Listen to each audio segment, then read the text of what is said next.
DAB Sports Network presents Dumas Bobcat Football on Country 106.9. Brought to you by Barry's True Value, Dumas Family Pharmacy, Farm Bureau of Dumas, Pico Foods, ACS Property Management, Big Banjo, DePaul Community Health Centers, Bob's Tire Service, Inks and Threads, Delta Memorial Hospital, Pop's Car Wash, Merchants and Farmers Bank, H&R Block, Dumas Seed Cleaner, First Natural State Bank, Pickens Store and Restaurant, Southeast Pest Control, and Metter Pharmacy. And now, here's voice of the Dumas Bobcats, Rick Helton. Hey, Bobcat fans, and welcome to another episode of Live Dumas Bobcat Football. We got a couple coaches all tangled up here, but we'll get that worked out. Man, I'm telling you guys, I am glad to be back in. We can't use the friendly confines. That's been tagged, but it's what it feels like. It is good to be home, back in our little home press box, and with good internet, good cell service, and we are able to broadcast like we like. And I'm really thrilled about that. Because I'm sure everybody wants to see our beautiful faces. Oh, absolutely. That's what it's all about, you know. But, oh, wow, thank you very much. So, but we are at home tonight at Tidwell Field as the Bobcats will play host to the Barton Bears. So the Barton Bears have traveled from across the river, Phillips County. Yep, and so this is the first time that I remember playing them here. I don't know that we. You know, Hooten's had that Dumas had won 3 of the last 4, but I don't know if Dumas and Barton have ever met in football. I put it like this. I've been here 13 years, and I haven't seen the game. Yeah, and then my brother played before that. I don't remember any of that. Of course, Hooten's is always right about everything. Oh, absolutely. Absolutely. So that's why we just tossed one of those rosters and got a new one from the coach. But we're glad to be home. You're listening to the Merchants and Farmers Bank pregame show live tonight from Tidwell Field on the campus of Dumas High School as the Bobcats prepare to take on the Bears of Barton in this 8-3A conference matchup. Cats come into this game 1-1 in conference play as we were able to defeat Lake Village, and we lost last week to Rison.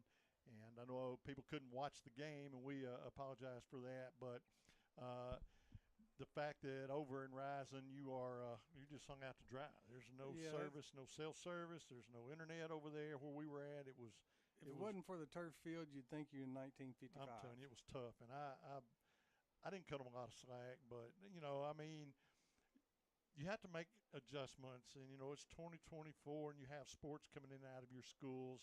There's got to be a way that you can be prepared for them, and I do thank the Dumas School District and leadership for making sure that we have good access to what we need here. And man, they're from the coaching staff all the way to administration. They're really good to us, and man, I appreciate it. It means a lot. So we got a big game tonight. I think number-wise, I think the Bobcat team may be a little bigger as far as number-wise is concerned, but I don't know enough about the Barton Bears now to even speculate on this football game. I know the Bobcats are going to have to play hard, and we're coming off of a big loss on the road, so you're back home.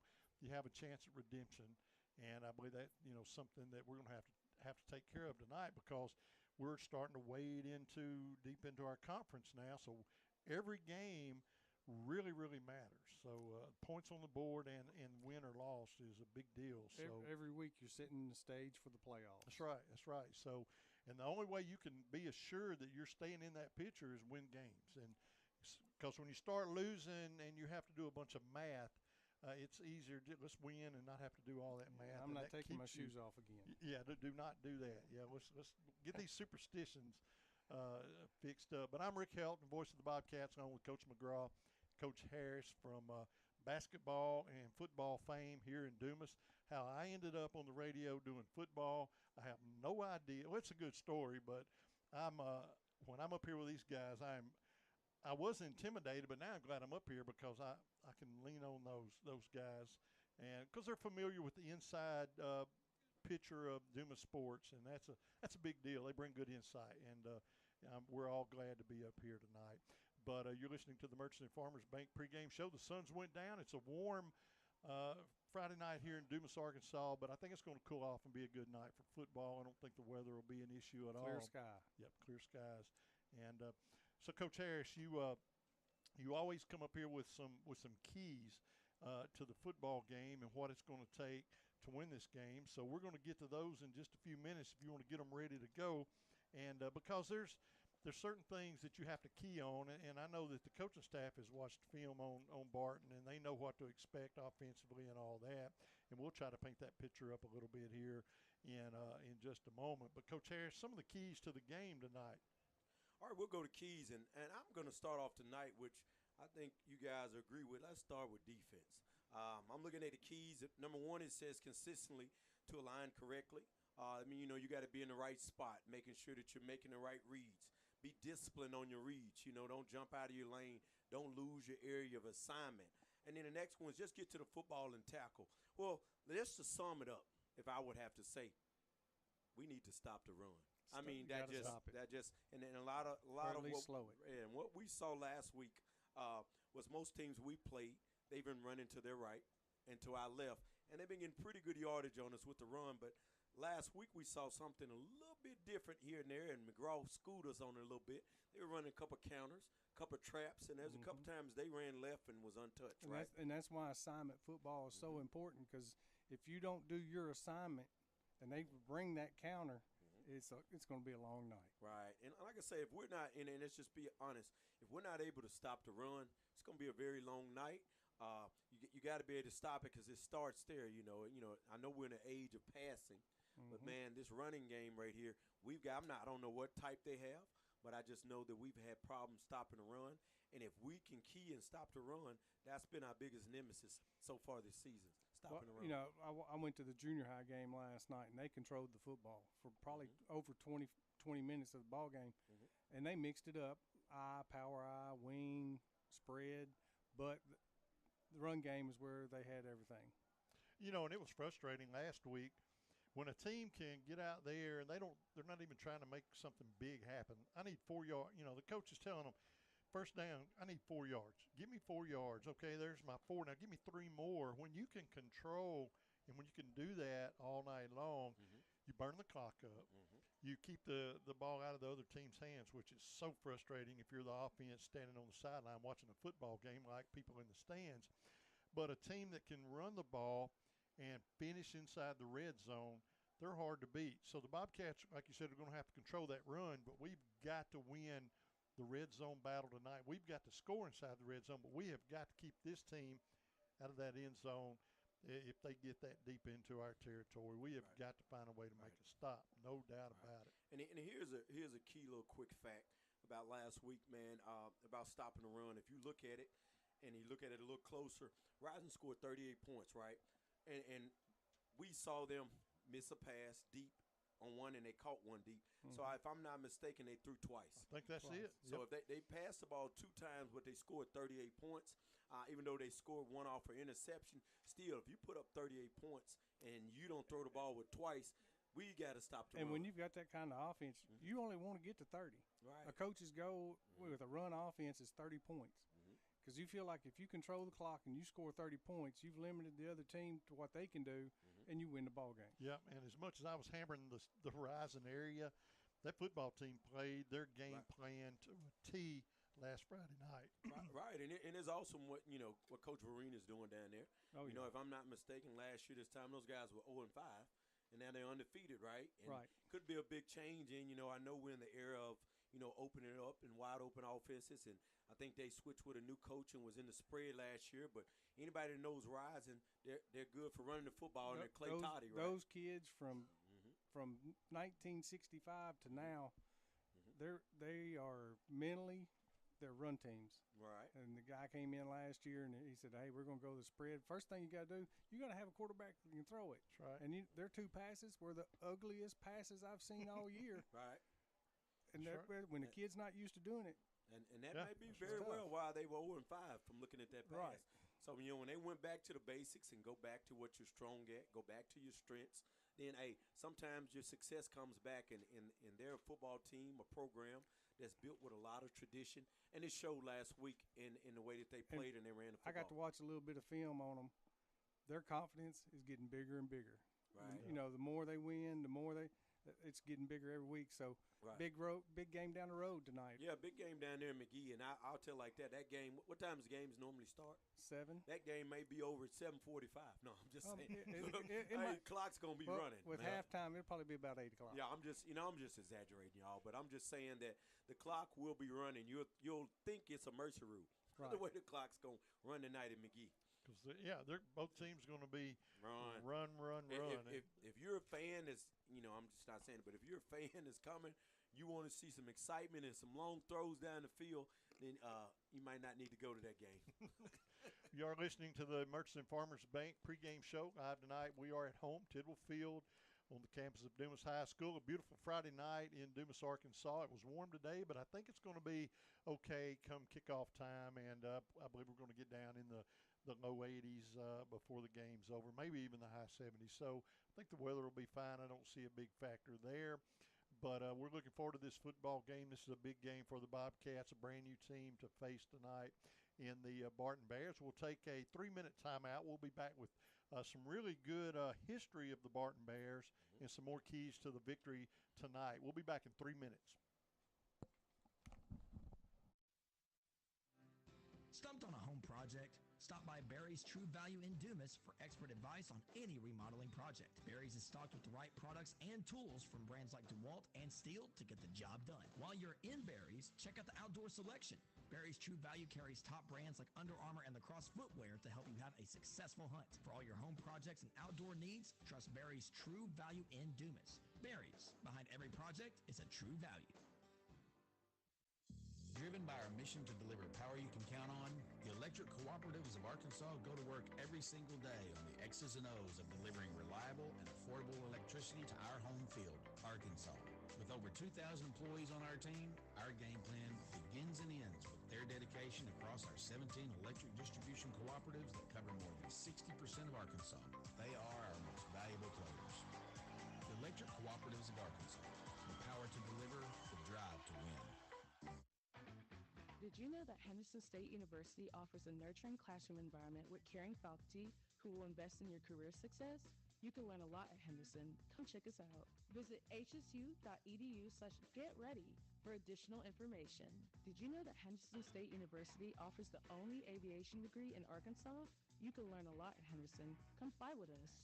Visit hsu.edu/aviation for additional information. When you or someone in your family are feeling sick or run down, the last thing you want to do is pick up your prescriptions. Dumas Family Pharmacy will conveniently deliver your prescriptions to your doorstep so you can stay safe and comfortable. You take care of yourself. Dumas Family Pharmacy will take care of the rest. Call 870-382-0500. That's 870-382-0500 and ask about prescription delivery today. Dumas Family Pharmacy, taking the time to listen and care. Children grow up so fast, but it takes just a moment to plan for their future and their education. Start saving for your child or grandchild today with the Arkansas Brighter Future 529 plan. It's a new name, but the same great way to grow education savings. From pre-K to college or trade school. Visit brighterfuturedirect529.com. To learn more about the Arkansas 529 plan, its investments, objectives, risk, and cost, read the official statement available at brighterfuturedirect529.com. Paid for by the Arkansas Brighter Future Fund Committee. It's that time of year again, and everywhere you go, people are rooting for their favorite teams. At Arkansas Farm Bureau Insurance, we want to be your favorite team. That's why we created Fave Rates, great new rates with the same great service. Call your local Farm Bureau Insurance agent today or get a free quote online at faverates.com. Arkansas Farm Bureau Insurance. Go with the home team. Call Farm Bureau Agent Grant Shellman or Deshae County Agency Manager Bubba Hudson today at 870-382-4004. Welcome back to the Murchison Farmers pregame show tonight. And we want to welcome you back to our broadcast. And if somebody wants to shoot us a message about our audio, that would be great. We said we had a little low audio volume, but I think we've got that adjusted somewhat, so maybe that's gotten better. But welcome back to the pregame show tonight, live from Tidwell Field as we prepare to take on the Barton Bears in about 15 minutes or so in a big conference game here tonight in Dumas, Arkansas, and looking forward to this game. Coach McGraw's got some pretty interesting history and information. It's pretty cool stuff. First, I want to talk about the conference games tonight. You know, of course, Barton's here at Dumas. Fordyce is at Palestine Wheatley. Lake Village is at Drew Central, and Rising's at McGee. And the Lake Village Drew Central game could be a world beater, could go many overtimes. Yep, that's true. My knowledge of Barton, back when I played junior high ball at DeWitt, and Barton was in our conference, they had a coach named Frank McClellan. The McGee offense is 100% what Frank McClellan ran at Barton. Lanny Doubts came from Barton to McGee to be the head coach. Right. Installed the wing tee. Marcus Haddock is now down there, and he's followed along with Doubts. So we've seen what Barton used to run. Frank McClellan was 367 wins, 78 losses, 4 ties, and won 8 state championship, and I believe they were runner-up 3 times. So they've had a lot of success over in Phillips County. That's a lot of football history right there, no doubt about it. Definitely have a lot of history. They haven't had a lot of success the last few years. Van Pascal, who is now at Cross County, was there a few years ago, and they made a deep run in the playoffs. So the athletes are at Barton or in that area, so they could be very explosive. Let's go to our offensive keys tonight. Got to take care of the football, and thankfully Marcus has had a full week of practice at quarterback instead of receiver this week, so that should help. And he's going to give us a very athletic quarterback. They got to minimize their mistakes and penalties. Can't have a holding penalty after we get a big run or something, and we've got to hold on to the football and work our way down the field. You know, and talking about the quarterback, with he coming in at the quarterback position never scared me because I knew he's got a quarterback experience. Right, he played quarterback in junior high. He just needed to get the rust bumped off. But the real problem, he's our number 1 target for a quarterback to be throwing to. So luckily we've got Raylan Spratt back. That is correct. So Spratt's an all-state receiver, made all-state last year. So he's got somebody he can throw it to. We've also got the Henderson kid, Nora, can catch. Right. And that's what those receivers have got to do. When he gets the ball in the air to them, they've got to go up and make the catch. That's right. Yep, that is absolutely Can't have any drop balls. We got to make catches. Man, we've seen it all year. We've seen those almost good catches. You got to play near perfect football. If you're a receiver, you got to make the catches. Right. If you're a blocker, you've got to make your block. You got to protect the corners. You can't let them get the corners. That is hard to watch when a running back out, especially out of the backfield, gets the corner on you. You got to contain. You got to keep them in. And so we're going to see what happens tonight. Like I said, we've watched the Bobcats play a bunch of teams over and over. I've never watched them play the Barton Bears, so I think it's going to be exciting.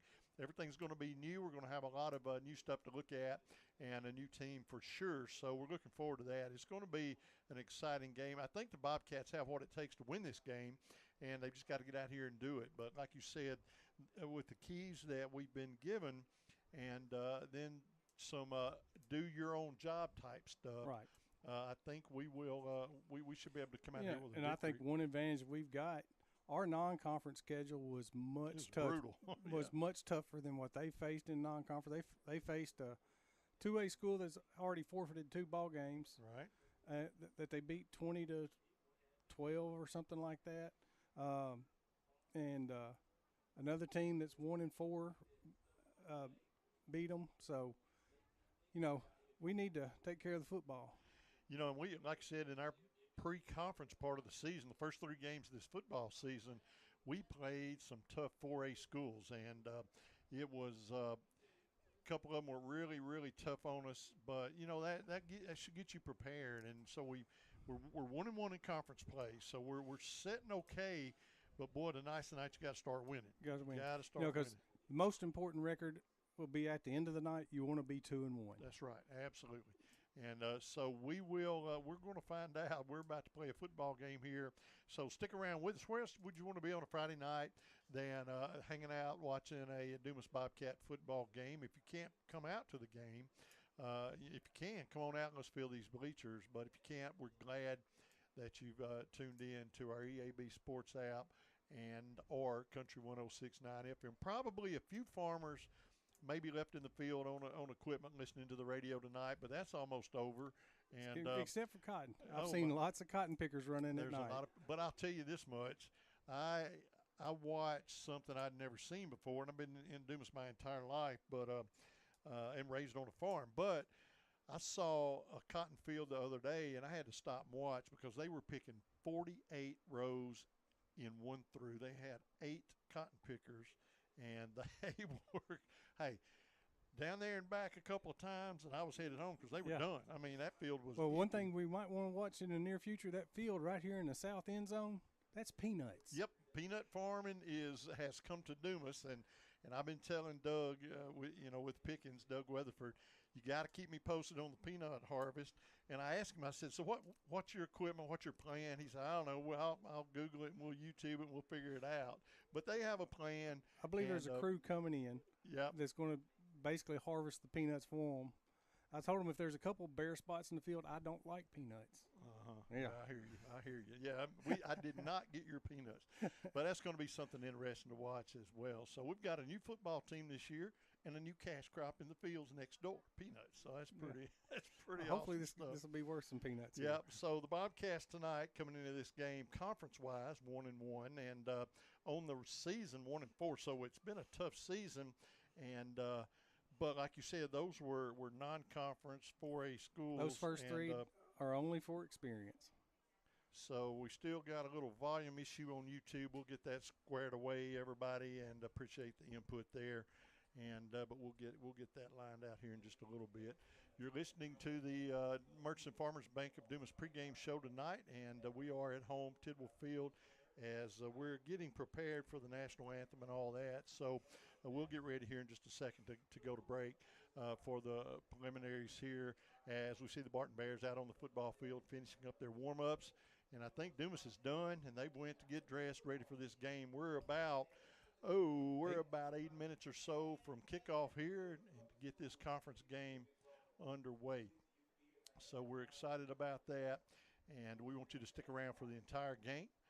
And it's this new conference is for Dumas is a lot of unknowns. We're going to see Drew Central later, a team that we're not used to playing. So there's a lot of unknowns, but we're gonna get these games one at a time. Big game here tonight as the Barton Bears are in Dumas. I just got some word from an expert. Oh, here we go. They dig them, leave them on top, then come in with a combine-type machine and harvest them. Thank you, Jay. So they flip them over, let them dry. Basically, I guess. Yep. So, and everybody, all of you guys and gals know you're going to be YouTubing or Googling peanut harvest tonight or tomorrow, no doubt about it. But it's pretty interesting stuff. So we're excited to watch that. That's going to be cool. So there's a lot of peanuts in this area. So it'll be something cool to watch. But we're going to take a 3-minute break for the prayer and national anthem. We'll be back in 3 minutes with more of the Merchants and Farmers pregame show. Y'all stick around. Claim to be unique, but are they really? Were they the off-season playground for legends like Babe Ruth and Al Capone? Do they sell beer made from thermal spring water that comes straight from the ground below?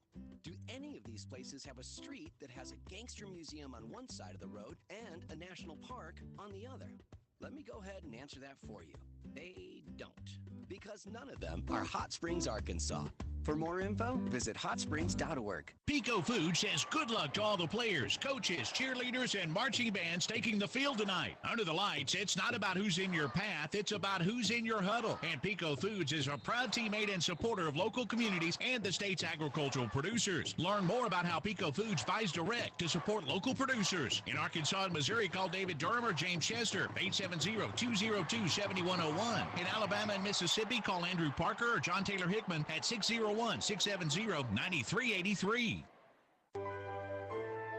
The future is not about a bond reaching maturity. The future is what my grandfather worked for. It's what my father carried on. It's my responsibility today. The future is my son's tomorrow. At the Stevens Private Client Group, we believe that our strength builds success, not only for us, but for our clients. Stevens, member NYSE, SIPC. What does it feel like to know it matters to others how you're doing? What's weighing on your mind? That you're happy right now, that your body's healthy, and that those around you are taken care of too. Arkansas Blue Cross and Blue Shield has been taking care of Arkansans for more than 75 years, providing health insurance and peace of mind. So you and the ones you love can live your best life your whole life long. Take good care, Arkansas. Call ASC Property Management Incorporated and Southland Management Corporation for your real estate and rental property needs. They have 1, 2, and 3-bedroom apartments as well as houses for rent in Dumas, Grady, Gould, Star City, and the surrounding area. Phone 870-382-6762 or come see them at 710 Meadow Drive behind Mad Butcher in Dumas. ASC Property Management and Southland Management, members of the Realtors Association, proud members of the Dumas community, and strong supporters of Bobcat Sports, equal housing provider. Now is a great time to get out and experience an outdoor adventure in the Arkansas Delta Byways region. From hiking to biking to water adventures, we've got them all. Bike, jog, or stroll across the Big River Crossing, the longest public pedestrian bridge across the Mississippi River. Do some fishing or kayaking on Lake Chico, the largest oxbow lake in North America. Explore the beginnings of Arkansas at Arkansas Post National Memorial. Visit deltabyways.com for more ideas. This ad paid with state and regional funds. Welcome back to the Merchants and Farmers Bank pregame show as we are getting prepared to get this football game underway. And Clay or Zach, could you give me a little yes or no on our volume? We've adjusted that just a little bit, trying to get it where everybody can hear on YouTube. And we want to get everything just right. And after last week's disaster, we're going to make it right tonight. And so we've adjusted the volume. We do have the technology. Yeah, there you go. We can rebuild him. So we did. We're just about ready for a football game here in Dumas, Arkansas. I'm excited about it. I want to say a big thanks to Ron Berry, who is covering my shift at work, so I can be here. And nice gentleman. I met him. He is a good guy. Yes, he is. Absolutely. Offered me something to eat. There you go. He likes to eat and feed folks. So that's so Ron. But I appreciate that. And happy to be here tonight and bringing you live play-by-play for these Dumas Bobcats as the captains make their way out to the field tonight. The Bobcats are dressed in purple head to toe with gold helmets, white jerseys, and it looks like Barton. Now, I know their colors are maroon and black and white, but I think they're wearing black pants. Those are kind of a grayish black. Okay, and then they're wearing the white jerseys and easy to see numbers as well, and a maroon helmet. So back in the day, you did not want to play Barton at home because they had those maroon jerseys that just happened to be the same color as the football. No, yeah, we've talked about jerseys where, especially when you're in that wing tee stuff and you could hide the football, and if you're wearing a dark maroon or a black jersey, yeah, it really gets hard to see. But so they've got white jerseys on tonight as we await the toss of the coin, brought to you by the Dumas Family Pharmacy tonight. Number 14 is one of the captains for the Bobcats, Jeremiah Davis. Also number 19, and that is Jordan Kinney. 18. Excuse me, I'm sorry. That is 18. And that is Ramirez.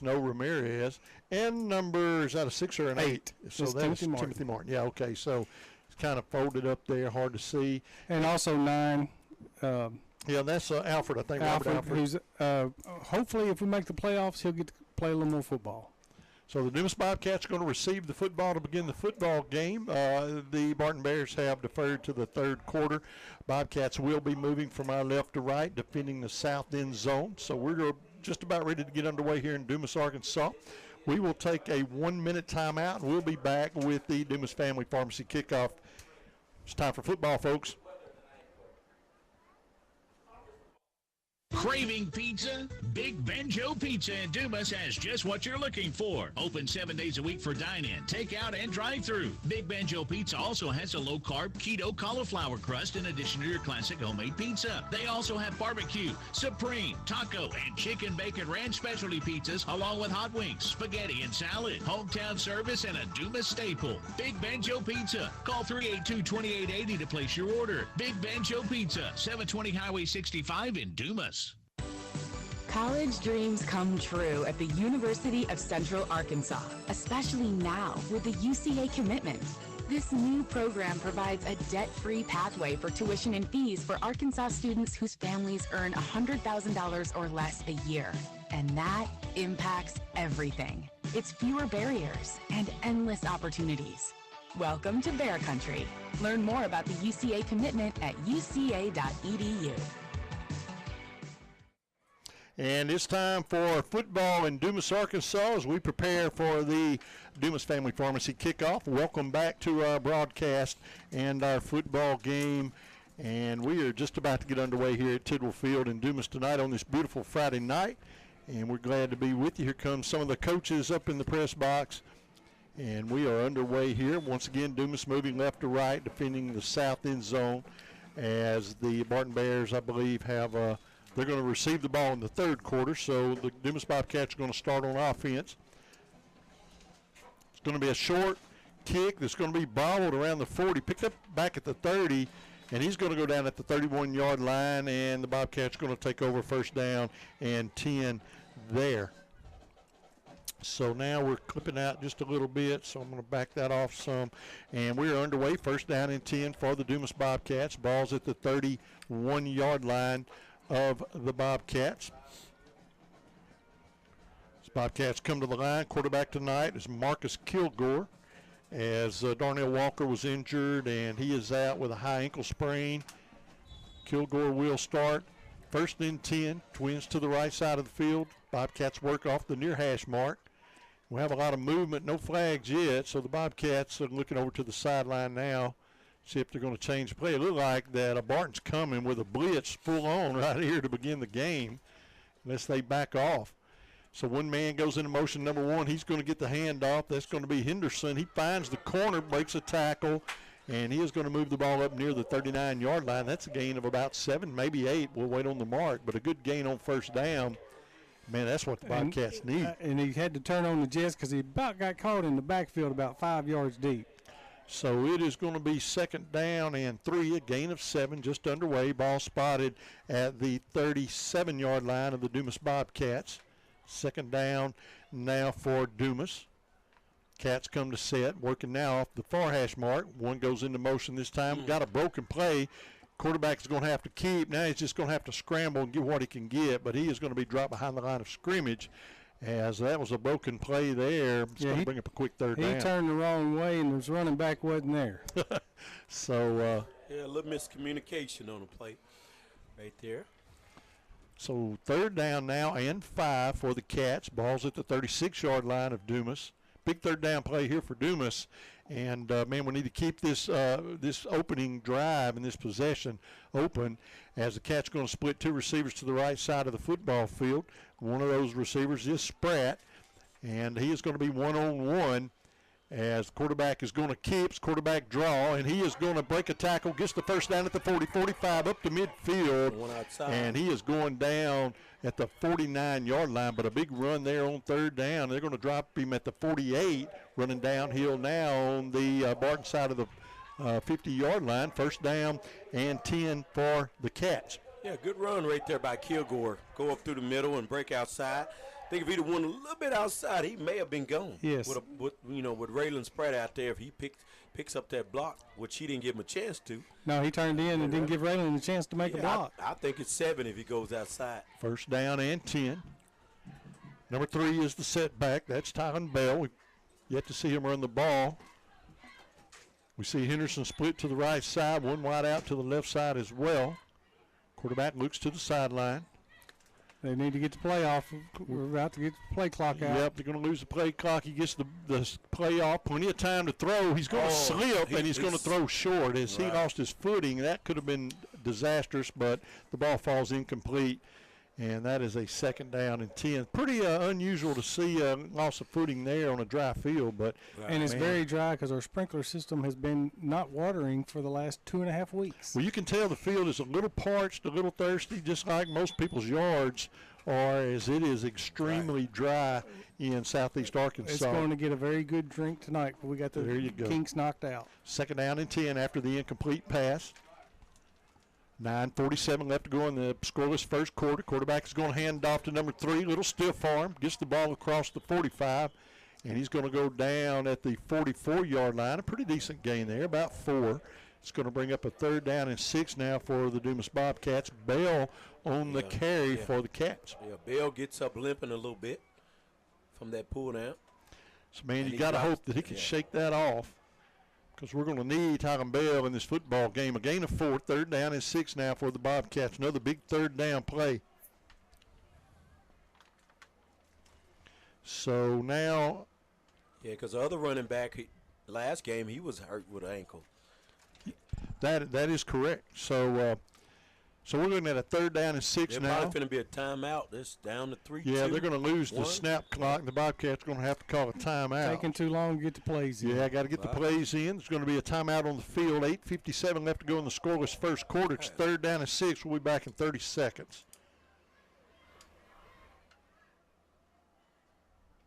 We all have our traditions, from Friday night lights to Saturday morning hunts. These are the traditions we pass down to the next generation. Now, we might have hung up our cleats a long time ago, but come tomorrow morning, we can still put on our camo and hunter orange, because some traditions last a lifetime. Get your hunting license and enjoy a season of memories, both on the field and in the woods. This message is brought to you by the Arkansas Game and Fish Commission. Hunt natural.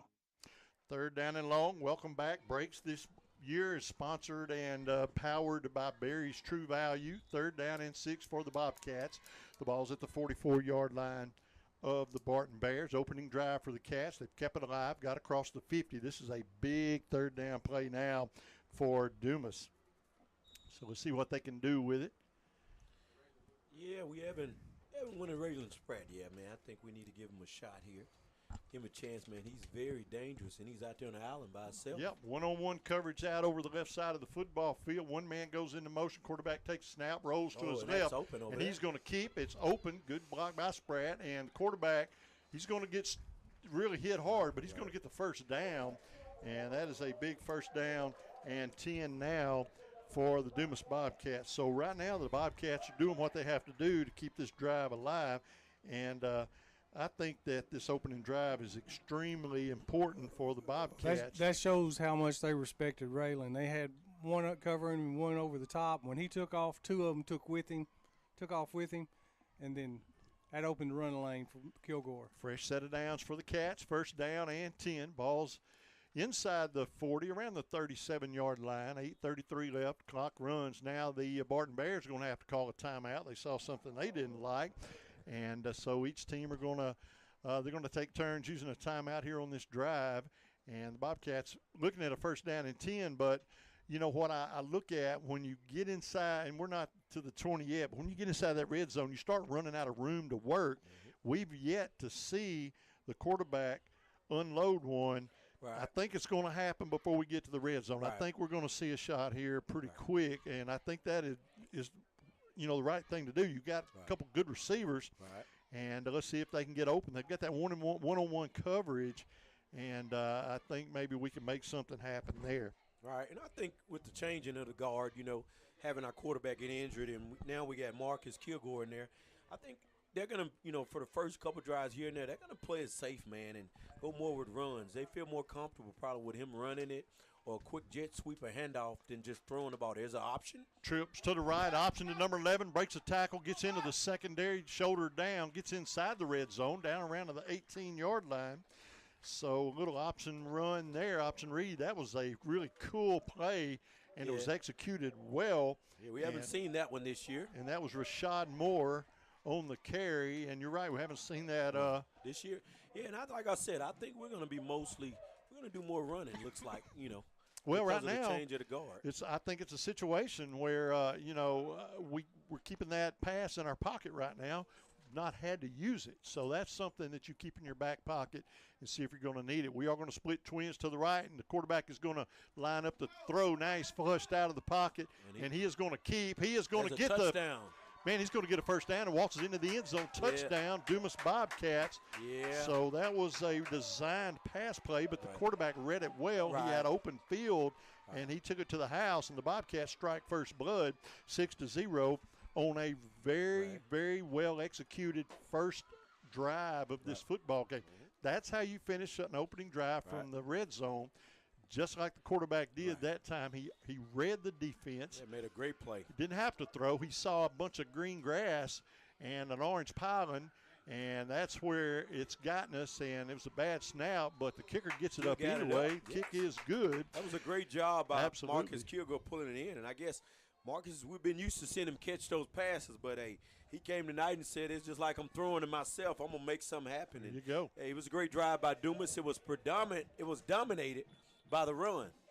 That's right, no doubt about it. 7:55 left to go in the opening quarter. The Bobcats take the opening drive of this football game, march it downfield, and the quarterback punches it in. Touchdown, point after is good, and the Cats lead 7-0 in this football game. That's where you want to be at home, and that's how you want to start your opening drive right there. You burn a little time off the clock, and about 4 minutes or so, and but that's not the big the big picture right now. The big picture is got points on the scoreboard. That is important.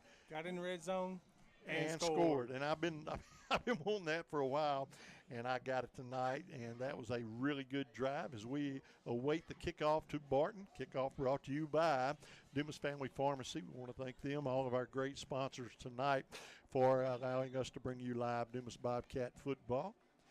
It is an end-over-end kick. Going to be somewhat deep kick back to the 15, fielded there up to the 20, little running room, and he's going to go down, though. That little zone that he had closed up, and he is going to get the ball. Let's see where they're going to mark him down. I thought Forward Progress had him a little better than that, but they're going to mark him down at the 21, maybe 22-yard line, so it's first down and 10 from that spot for the Barton Bears. The Bobcats lead 7-0 early in this football game, so that is big news here for the Bobcat fans. We started out on our opening drive, moved the ball well, and the quarterback kept, and into the end zone he went. First down and 10 now for the Bears. First time I've seen this team on offense as far as I can remember ever. They're going to work out of a spread-type offense as well, and now we got people moving on both sides of the football, and the officials are going to have to decide who moved first, and indeed it is going to be a false start against the Barton Bears. So they're going to twitch a little on the offensive line, and that's going to back them up 5, and they're going to replay first down here tonight. Score from down south, 18 miles south of here, Rising 7, McGee 0. 7-0, Rising early in that football game. Man, they just started as well. And you said there's going to be a lot of running, a lot of clock running. It looks like we might see that here tonight. Yeah, no doubt about it. Quarterback works at the moment out of the spread formation, shotgun, takes a snap, rolls to his right, wants to throw. And now he's going to throw. He has a receiver, and he kind of got in that zone defense, got behind the linebackers, and he's going to make a 5-yard catch. So second and 5 now. Yeah, the coach on the other sideline is livid, fussing. I don't know what might have happened, but they had a little gain on the play, but he didn't like something that happened over there. I believe the quarterback tonight is number 15, Jack Sexton. He's listed at 6'2", 150, so he's a tall, lanky kid. And I know how he feels. When I was in high school, I never knew what it felt like to be 6 foot tall.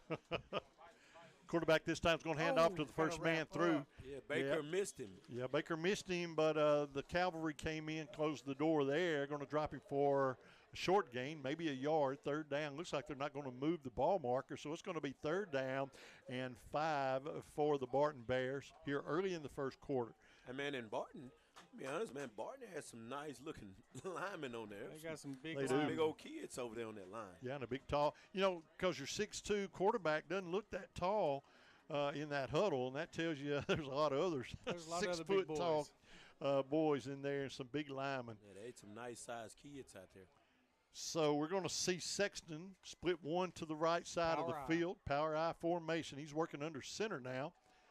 And, boy, he goes low in his stance, takes a snap, hands off to the fullback. First man through. The Bobcat defense is there, and they stood him up pretty quick. That was pretty good defense. He's going to gain up to the – It'll be like a 4th and 1. It's going to be 4th and about a yard. He's going to move the ball up across the 30 to about the 32-yard line, where it will be 4th down and a yard. Now you've got to watch a hard count because, you know, they. I think they're going to run the exact same Yeah, play. I do too, because they've used a timeout early, so they probably don't want to waste that. Yeah, that old McGraw, is that old Maryland eye? That is the Maryland eye, stack eye. Yep, they got it stacked up. A little variation here, but the quarterback, boy, he gets low in his stance, takes the snap, hands off to the second man this time, and he is going to get enough yardage for a first down. He just barely got enough to get a first down. Yep, it's going to move the change. Yeah, that was that was a tough one to go, man. In your territory, down 7-0 on the road. Conference game, gutsy, and you go for that. Gutsy, yep. Takes gutsy call. Yeah, he needed a yard, and he got 1.11 yards. He just barely got it, but he got enough to move the chains. First down and 10 up near the 34-yard line. That's where they're going to spot the football. 5:54 in the first, and it's 7-0. Man, I'm trying to rush this game away. 7-0 Bobcats. First down and 10 now for the Barton Bears. And they're back in the shotgun again. Sexton splits a couple of receivers to the right side of the field. Bobcats kind of antsy, but they didn't jump. Quarterback bobbles a snap, and when that happens, it breaks the play, and it gives that defense a little time to shut the door. Number 2 is going to go down in the backfield. That's Burkett, and he is going to go down after the quarterback bobbled that snap. But I think part of that might have been brought on by that defensive line jumping just a little bit. And Timothy Martin met the ball carrier as he was making a pocket to receive the football. So that could have been a really, really bad for the Bears. They do maintain possession, but they lose about 3 yards back to the 30. It's going to bring up a second down and long now for Barton. Clock runs. 5 minutes to go in the first quarter. Cats on top by a touchdown and a PAT. Second down and long for Barton. Quarterback's going to work out of the shotgun formation. Trips to the right side of the field. And he's going to take a one-step drop, plenty of time to throw. And he's going to throw a pick. Spratt gets it at midfield. He's down to the 40, the 30, far sideline. He's inside the 20. Spratt's going to be forced out of bounds. Yeah, that's a good read right there, man. It wasn't number Bobcats in the area, man. Everywhere. So Spratt's going to pick it off, moves it back to around the 16-yard line, waiting on the spot, but he's inside the 20, a big return after the catch. Looks like about the 10-yard line. Yeah, just the interception was huge, but that return was huger. You know, and one thing about Spratt, he knows how to handle a football when he makes that interception. You know, because he's been on the offensive side of the ball so much. So now the Cats are going to have. Is it going to be a 1st and 10 or a 1st and goal? They're going to spot it. Yeah, I believe it's going to be inside the 10 at the 9, so that should be, I don't know, where's the ball spotted, Coach? It's right at It's close. Right at the 10. They're stretching the trains. Yeah, it looks like it's going to be a first down and 10 from about the 10 and a half, but it's not. Look like he might get in there. Wow, he's going to move the ball inside the 5 to the 4. Got pulled down by the shirt tail. And that was on the carry that time. Rashad Moore, number 11. We've seen him touch the football a couple of times early in this game. It's going to bring up second down and 2 for the Cats. Quarterback takes a snap. Back at him. Right back to him, and he is into the end zone. Touchdown, Dumas Bobcats on about a 4-yard scamper there. And the Bobcats are on the scoreboard again after that Raylan Spratt interception. At the moment, it's 13-0. We await the point after attempt once again. And, man, that was a big touchdown right there. Right now, the Cats are clicking on all cylinders, on offense and defense. That's right. I mean, we're running the football good. We're making good plays on defense. Hey, right now, this is a welcome sight to be seen right now. Kilgore will be the holder. The kick is up. And for the second time tonight, early in this football game, the kick is good. And the Bobcats, with 4 minutes, 8 seconds left to go in the first quarter, pull out to a 14-0 lead over the Barton Bears. We'll be back with more first quarter action in 30 seconds. DePaul Community Health Centers in Dumas and Gould provide excellent, compassionate health care services to children and adults in the community. The health center's medical, dental, and women's health services, including a wellness center, focus on addressing the needs of the individual. For more than 30 years, they have proudly served the people of the Delta and always put your total health first. Call DePaul Community Health Centers today for your medical or dental needs. DePaul Community Health Center at 870-382-3080. Go Bobcats. The break's powered by Barry's True Value this year. Kickoff brought to you by Dumas Family Pharmacy. An end-over-end kick and it is going to go over the intended running return man's head, and he's going to pick the ball up in the end zone for a touchback. Wow, that could have been disastrous. That kickoff sailed right over the return man's head, and Barton Bears going to take over first down and 10 from their own 20-yard line. So right now, Coach, we've scored on offense, scored on defense, and that was pretty good special teams play right there on that kickoff as you force them back into the end zone. Yeah, we're clicking on all cylinders right now. All cylinders. So now the quarterback for the Barton Bears, let's see if he's going to modify his offense or his game plan. Still early in the football game, but the Cats are on top 14-0 as Barton comes to the line, splits one receiver wide to the left. Looks like the quarterback is going to stay in the shotgun formation. Now where's the quarterback? I see the quarterback. No, he's going to work under center now. Yep. So I formation, quarterback's going to hand off to the fullback, and it's just going to be a scrum, and he's going to move the ball over the 20 to the 23. A gain of 3, second down and 7 now for the Barton Bears. Second down and 7 for Barton, trailing the Cats 14-0 here in the first quarter. We're down to 3:45 left to go in the quarter. Not a lot of air play tonight, not a lot of passing so far. We expected a lot of running from both teams. And quarterback brings his team to the line. Splits a receiver, number 1, wide to the right side of the field. That's Darrell Daniels. As quarterback works under center, tight set, and he is going to hand off. They're going to try to break it outside. This time it's going to be sniffed out, and he's going to be dropped for a loss. And that looked like number 4 actually got to him early and started that whole situation, and then he had some help come in. But that's Deshaun Nora on the initial hit, and he's going to drop him back to the 17-yard line. Of course, going to bring up third down and 12. Yeah, you got some help from Donald and a few others that said, hey, let me get some. That's right. Man, as soon as he held him up, you're right. They came in and finished him off. Gang tackling, I love it. And when you got a strong running back, that's how you want them to tackle him. That's you right. want them to gang tackling. Get somebody, get a hold of him. Right. The rest of you come finish him off. Absolutely. Third down and long now.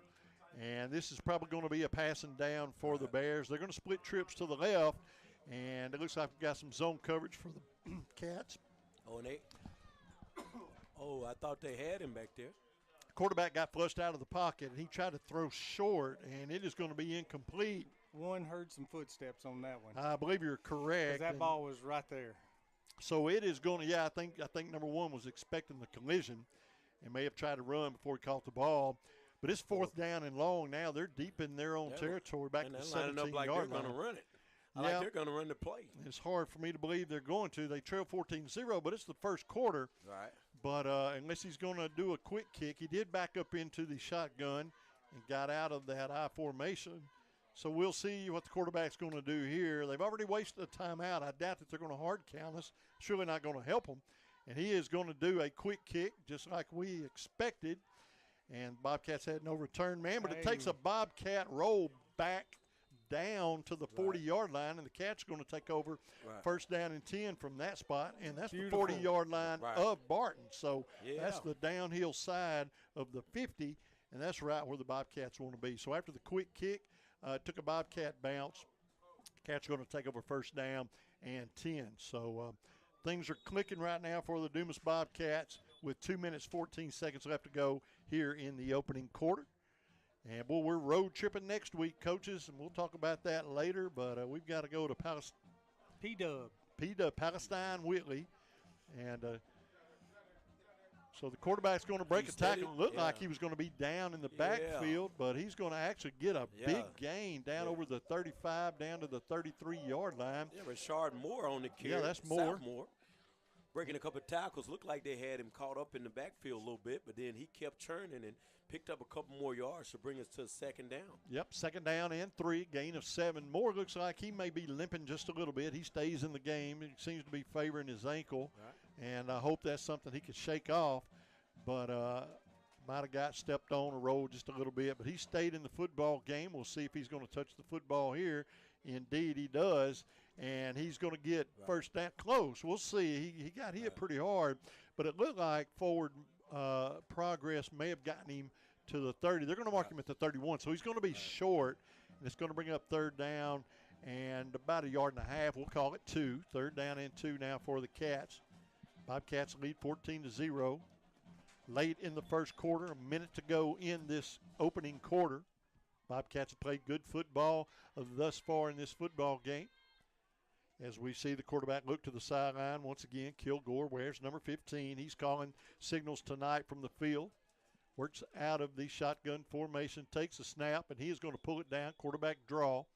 And there's whistles everywhere. False start on Dumas. Yeah, it looks like they had a couple men moving, and so that's going to be a 5-yard penalty. Yeah, we really need to try to get this first down, stay ahead of the chains, and try to get a score, because if you could get a score here, man, you could start to push this game really out there for us. So it's going to back us up 5 yards. Backs the football back up to the 30, looks like the 37-yard line, where it will be a third down and 7 now for the Dumas Bobcats. So third down and 7, but I think you're in 2-down territory here. And especially if you can get 3 or 4 back here on third down, we'll see what they can do with it. Number 11 stays in the football game. One wide out on the left side. It's going to be a false start. That's going to be the wide out on the left side. He left way early. Right. And so that's going to back us up another 5. That's T-Shawn Henderson over there on the left side. And like I said, that was one of the keys also on the keys was minimize penalties and stay ahead of the chains. And in the first 2 drives, and especially on defense and offense, we did a good job of staying away from, getting any penalties. But right now, 2 back-to-back penalties is making this third down a little bit longer. Third down and 12 now for the Dumas Bobcats. 10 of those came on 5-yard penalties. It's open. Quarterback's got a little seam. He's going to get the corner. He gets the 30, the 25, out of bounds at the 20. He hit him out of bounds. And he's going to get the first down as he's going to get the first down and then some as he moves the ball just shy of the 20-yard line. They're going to actually spot him inside the 20 at the 19, so good spot there. The Bobcats are back in business, first down and 10, working inside the red zone for the 3rd time tonight so far in this young football game. Yeah, what we're noticing is when they go back to pass, if there's nothing open, man, those big linemen on the line for Barton, once Kilgore starts to go outside, there's nobody out there for him. So we're picking up great positive yards. There's no contain from Barton so far. And we're exploiting that big time. First down and 10, high snap. Quarterback pulls it down. He's looking for a little running room. He just wisely steps out of bounds. There's nothing going to happen there. Yeah, that's that athleticism from Kilgore right there, man. He can jump pretty good. He's very explosive, and he was able to handle that snap. It could have went in an opposite direction if not getting that. There's so much timing involved in these offensive plays. That little bobble on the snap broke that play wide open, and now all you're trying to do is save it for another down. Don't fumble it away. Don't take a big loss. Just save it. You lose a couple, but that's okay. Second down and 12. Got Donald James in at tailback. There you go. You live to play another day. Yeah, number 11's going to come out and rest that ankle. Another high snap. Quarterback has to pull it down, and he's going to do the same thing. He's going to run out of bounds around the 19, 18-yard line. So he's going to get back to the original line of scrimmage +1. So it's going to bring up a third down and 9 for the Cats. But now you're wondering what's going on with this snap. We haven't seen that. So we had the first 2 good drives, and then this one's riddled a little bit with a couple penalties and bad snaps. So we got to get it together. But with all of that, we're looking at a third down and 9. If we can get half of that back, that would be big as the ball's at the 18-yard line of the Barton Bears with 17 seconds left to go in the first quarter. I'm going to say if he don't hand it off, Kilgore is going to make something happen. If you don't hand it off, Kilgore is dangerous, man. He's going to drop back, looking to throw. He's got a receiver in the end zone, and it is touchdown, Dumas Bobcat. That is going to be T-Shawn Henderson. Quick look, good little post pass right there to T-Shawn Henderson, man. Bobcats are looking good starting out right here. Bobcats are looking good tonight. They've been backed up in a hole a couple of times here, but they've not faltered yet. Hey, that's a good little start right there, man. Hey, Kilgore running in for a touchdown, now throws another one for a touchdown. It was great placement on the football, great route by T-Shawn Henderson, great call by the Dumas coaching staff. So we await the third point after the first quarter here for the Bobcats. Good snap, good hold. Kick is up, splits the uprights. It is good. And with 11 ticks left on the clock here in the first quarter, the Cats pull out to a 21-0 lead over the Barton Bears. We're going to keep it right here because we're about to take a break for the quarter change, but we'll keep it here for the kickoff brought to you by Dumas Family Pharmacy. But guys, I'm excited about what I'm seeing, and I didn't expect a 21-0 lead in the first quarter by any means. Not me neither. But maybe they listened to our keys to the game. Well, they've not made a lot of mistakes today. Well, I'll tell you one thing about it, man. Kilgore, we already know what he can do when he's out of receiver, going out for passes. But, man, back there in the shotgun, he brings us a little bit more athleticism back there, man. And he's pretty explosive. He can turn nothing into something. And guess what? He's having the presence of mind to run out of bounds, man. And he's playing smart. Sometimes you have to save a play. Like we said, don't do something crazy trying to make something happen. Some plays are just broken and washed. You just get out of bounds and let's live to play another down. And he's done that very well a couple of times. The Family Pharmacy kickoff is going to be bobbled and downed at the 27-yard line, and that's where Barton will take over first down and 10 here in the first quarter. Yeah, we could really, if we come out here on a good possession, get a 3 and out, we could really put this game away right here. So it looks like they're going to it's 10 seconds. They may get a snap off here in the third quarter. I've done said that twice. Right. In the first quarter. You're trying to hurry up and skip ahead. Yeah, hey, it's 21-0. Let's make it the third quarter. Hey, I'm going to tell you, I'm going to say this, Mr. Rick, and me and you commentating in these last couple of years, I'm not sure when I remember us being up 21-0 in the first quarter. I don't either. It's been a while, man. I'm not sure we've done that. And the way we got there is played pretty good football on both sides of the ball early in this game. So first down and 10 for Barton. Boy, that play was slow to develop, but they're going to get about 7 as they're just going to do a little sweep run around the right side, and he is going to get the corner, moves the ball up, looks like across the 30, up near the 32-yard line. Pretty decent gain there, and that is going to, they're going to stop the clock. He got out of bounds with 3 seconds, so they're going to come back to the line one more time. Gain of 5, second down and 5 for the Barton Bears here late in the first quarter, and so we got out of bounds, so they're going to snap the ball one more time. Cats on top, 21-0. Man, that's big news. Man. And the way we got there is even bigger. We played fairly flawless ball there in the first quarter, and that is something you really like to see the Bobcats do. So second down and 5 for Barton. Quarterback out of the spread, shotgun formation, hands off right over the left tackle, and he is going to fight his way to the 34-yard line, a gain of 2 or 3. That's it, and that's going to bring us to the end of the first quarter of play here at Tidwell Field, as after 1, it is your Dumas Bobcats 21, the Barton Bears 0. We'll be back with second quarter action in 1 minute. Stick around. We have a football game, folks. From your first paycheck to your first home, starting your own business, or celebrating your retirement, we're here for all of life's important moments. At Simmons Bank, our modern banking solutions make managing your finances effortless and efficient, so you can focus on what matters most. Simmons Bank, proud supporter of the moments that matter. SimmonsBank.com, member FDIC, equal housing lender, all accounts subject to approval. Bob's Tire Service Station in Dumas is celebrating over 50 years of full service at the same location for their customers the old-fashioned way, and they're ready to service all your tire needs. Bob's Tire Service Station carries a variety of tires, including all major brands from the smallest of lawnmower tires to the largest of tractor and combine tires, and has 2 service trucks to help you out of your next jam. Call Bob's Tire Service Station at 870-382-BOBS or at 870-382-4868. Bob's Tire and Full Service Station at 205 South Main Street in Dumas. Third down and 2 now for the Barton Bears. Second quarter action. Welcome back. And the quarterback is going to hand off. He is going to be, we'll see if he gets, man, he got a good spot. Looks like he's probably going to have enough, and they are going to move the chains first down and 10. So he got just what he wanted. So welcome to second quarter action as the Barton Bears are going to get the first down. 21-0, big news. That's the score in favor of the Dumas Bobcats. That was a very favorable spot. Yeah, got a really good spot there. Moves the ball across the 36, up near the 37. Actually, he's closer to the 38, so you're right. That was a really good spot, and it is fourth down. It's first down and 10. I've just glanced at the down marker, and it's still got 4 on it, but that is not true. It's first down for Barton. high formation. Bobcats going to jump and give them 5. Timothy Martin jumped a little early right there. So the Bobcats make a little mistake. They're going to give Barton 5 yards. Just a little aggression there and ready to make a tackle, make something happen. And I'm going to reach back here. Do y'all mind a little more air? And I'm going to turn this bad boy back on for a minute. And so it's going to be first down and 5 now as that moves the ball over the 45 up to the 47-yard line.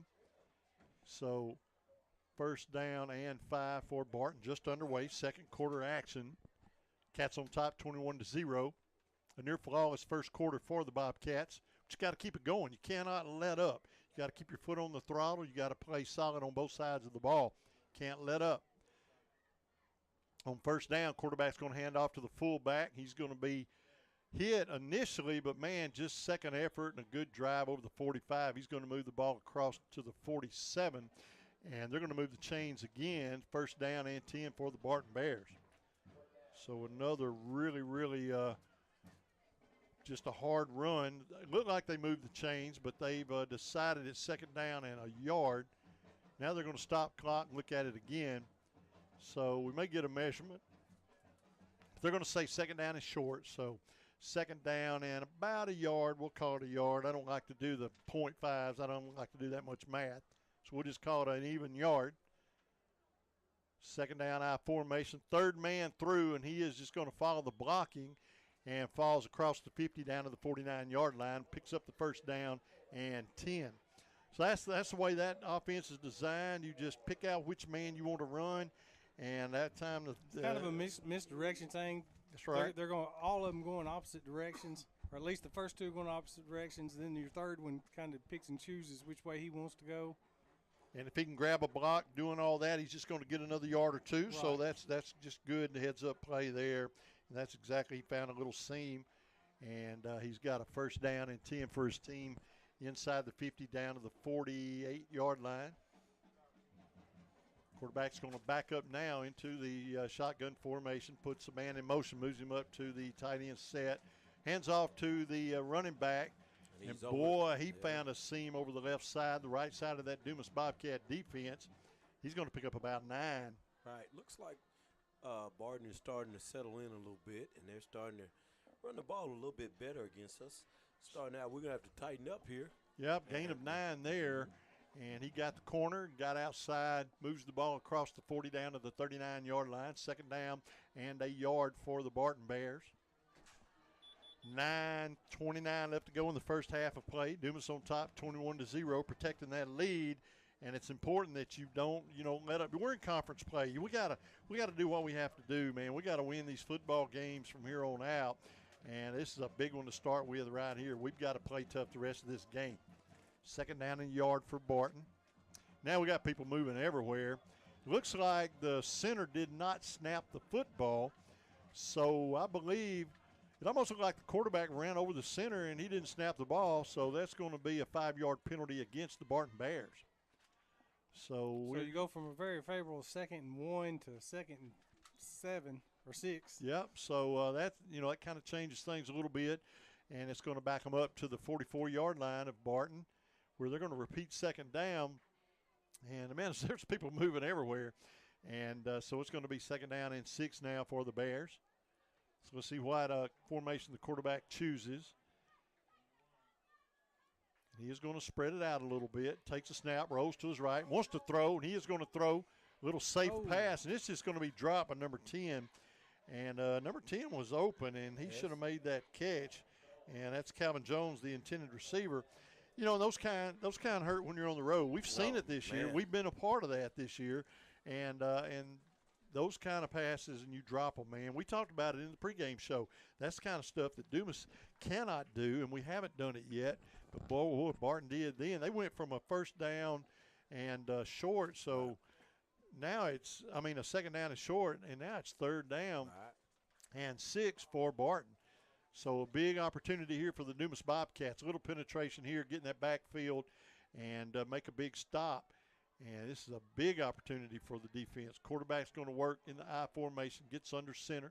He's going to hand off to the big running back out of the backfield, but he's going to be stood up after a gain of a yard. Forward motion may give him, or forward progress may give him a couple, but it's going to bring up a fourth down and fairly long. I would say fourth down and about 5 for the Barton Bears.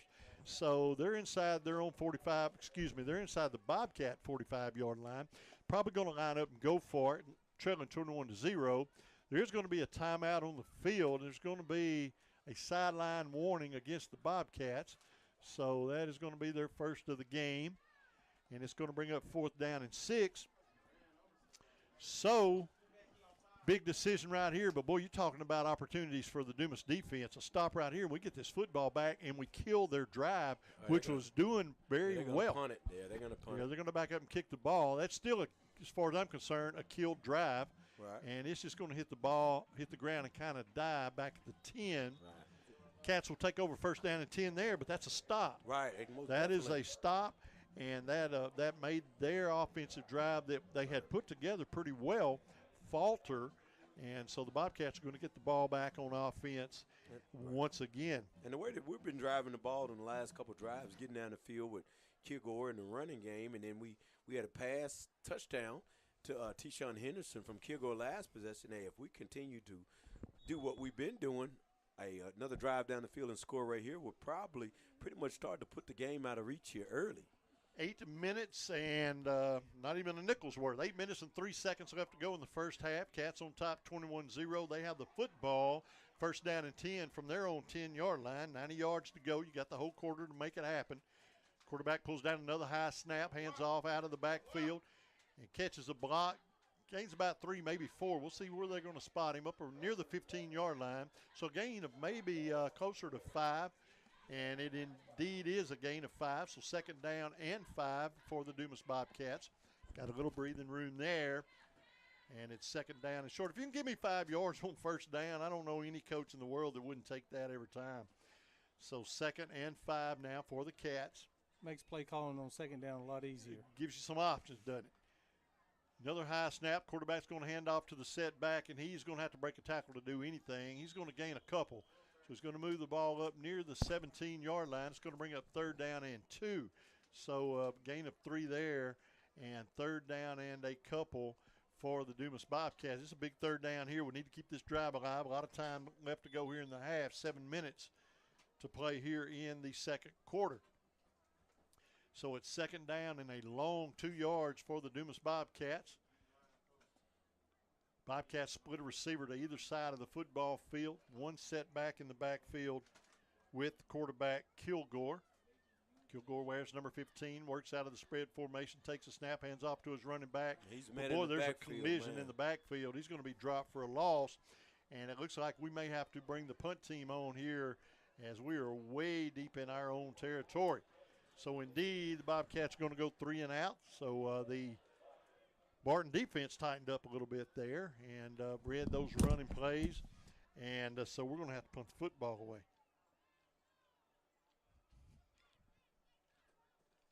So the punter comes on for the first time tonight for Dumas. Takes a snap. Not much of a rush. Gets a high kick. Gives the coverage team a little time to get down there and takes a decent Dumas Bobcat roll. It hits the ground at midfield, and it's going to be rolled dead at the 42-yard line. So not the worst punt in the world for the Dumas Bobcats. And the Barton Bears will take over first down and 10. They're showing him down at the 41. And that's where the Barton Bears will set up shop. Number 15, Jack Sexton is the quarterback tonight for the Bears. And his team trails 21-0 here in the second quarter of play at Tidwell Field. Ball's at the 41-yard line of Barton as they come to huddle. Bobcats just had a big defensive stand. Just got to saddle up and do it again. Make them punt the ball away. Quarterback works now out of the spread. A wide out, slot man, both on the left side of the football field. He has one blocking back in there and a setback. Running back's going to get the handoff, and he's going to have a little success around the right side. Moves the ball up near the 45, a gain of 4. So it will bring up a second down and 6 for Barton. Second down and 6. Stays in bounds, keeps the clock running. 5:40 left to go in the first half of play here at Tidwell Field. Be sure to stick around at the halftime for the Berries True Value halftime show. We're going to come up with some scores from around the area maybe and talk about the first half of this football game as well. I saw you, Coach McGraw. He said scores. Let me get the search on, and we'll try to, especially our new conference. We want to really talk about some scores in our new conference. So, second down and 6. The running back, number 2, gets the handoff, and he's going to be met at the line of scrimmage for no gain. It's going to bring up a third down and 6 for Barton. So good defense there. That was led by Mr. Baker. So Baker leads the pack there on that tackle. And, boy, they held him to no gain there. And that's just big, good defense there, and you like to see that. So it's going to bring up a third down and 6 at the 45-yard line. So third down and 6 for the Barton Bears. Ball's at the 45. 4:30. Clock runs here in the half. Cats on top 21-0. Third down now. Barton's taking a long time to come to set out of the spread. Wide out to the left side. They come to set. Quarterback rolls to that side. He wants to throw. Pump fakes. Now he's going to throw, and it is going to be incomplete. No, it's going to be caught. Wow. Man, great catch at the 40-yard line, double coverage, and I thought the ball bounced out. But deflected and caught. I knew I saw that football, but he brought it down. Big concentration there, big catch. That was a good throw and a good little catch up in there in a narrow window. So that's a first down, moves the ball across midfield downhill to the 40, where Barton will have another first down and 10. Yeah. 4 minutes, 6 seconds left to go in the half. Cats in control thus far, 21-0. Barton, first down and 10 from the Bobcat 40. Come to the line. They switch up this I formation and the spread. He's back in the I now, power I. And plenty of beef back there in the backfield to block. We'll see who's going to run the football.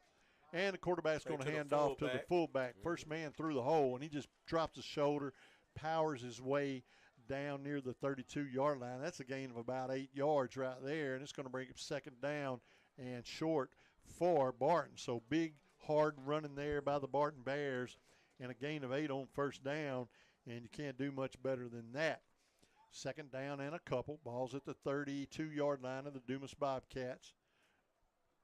Barton has been held scoreless in the first half of this game thus far. Cats on top.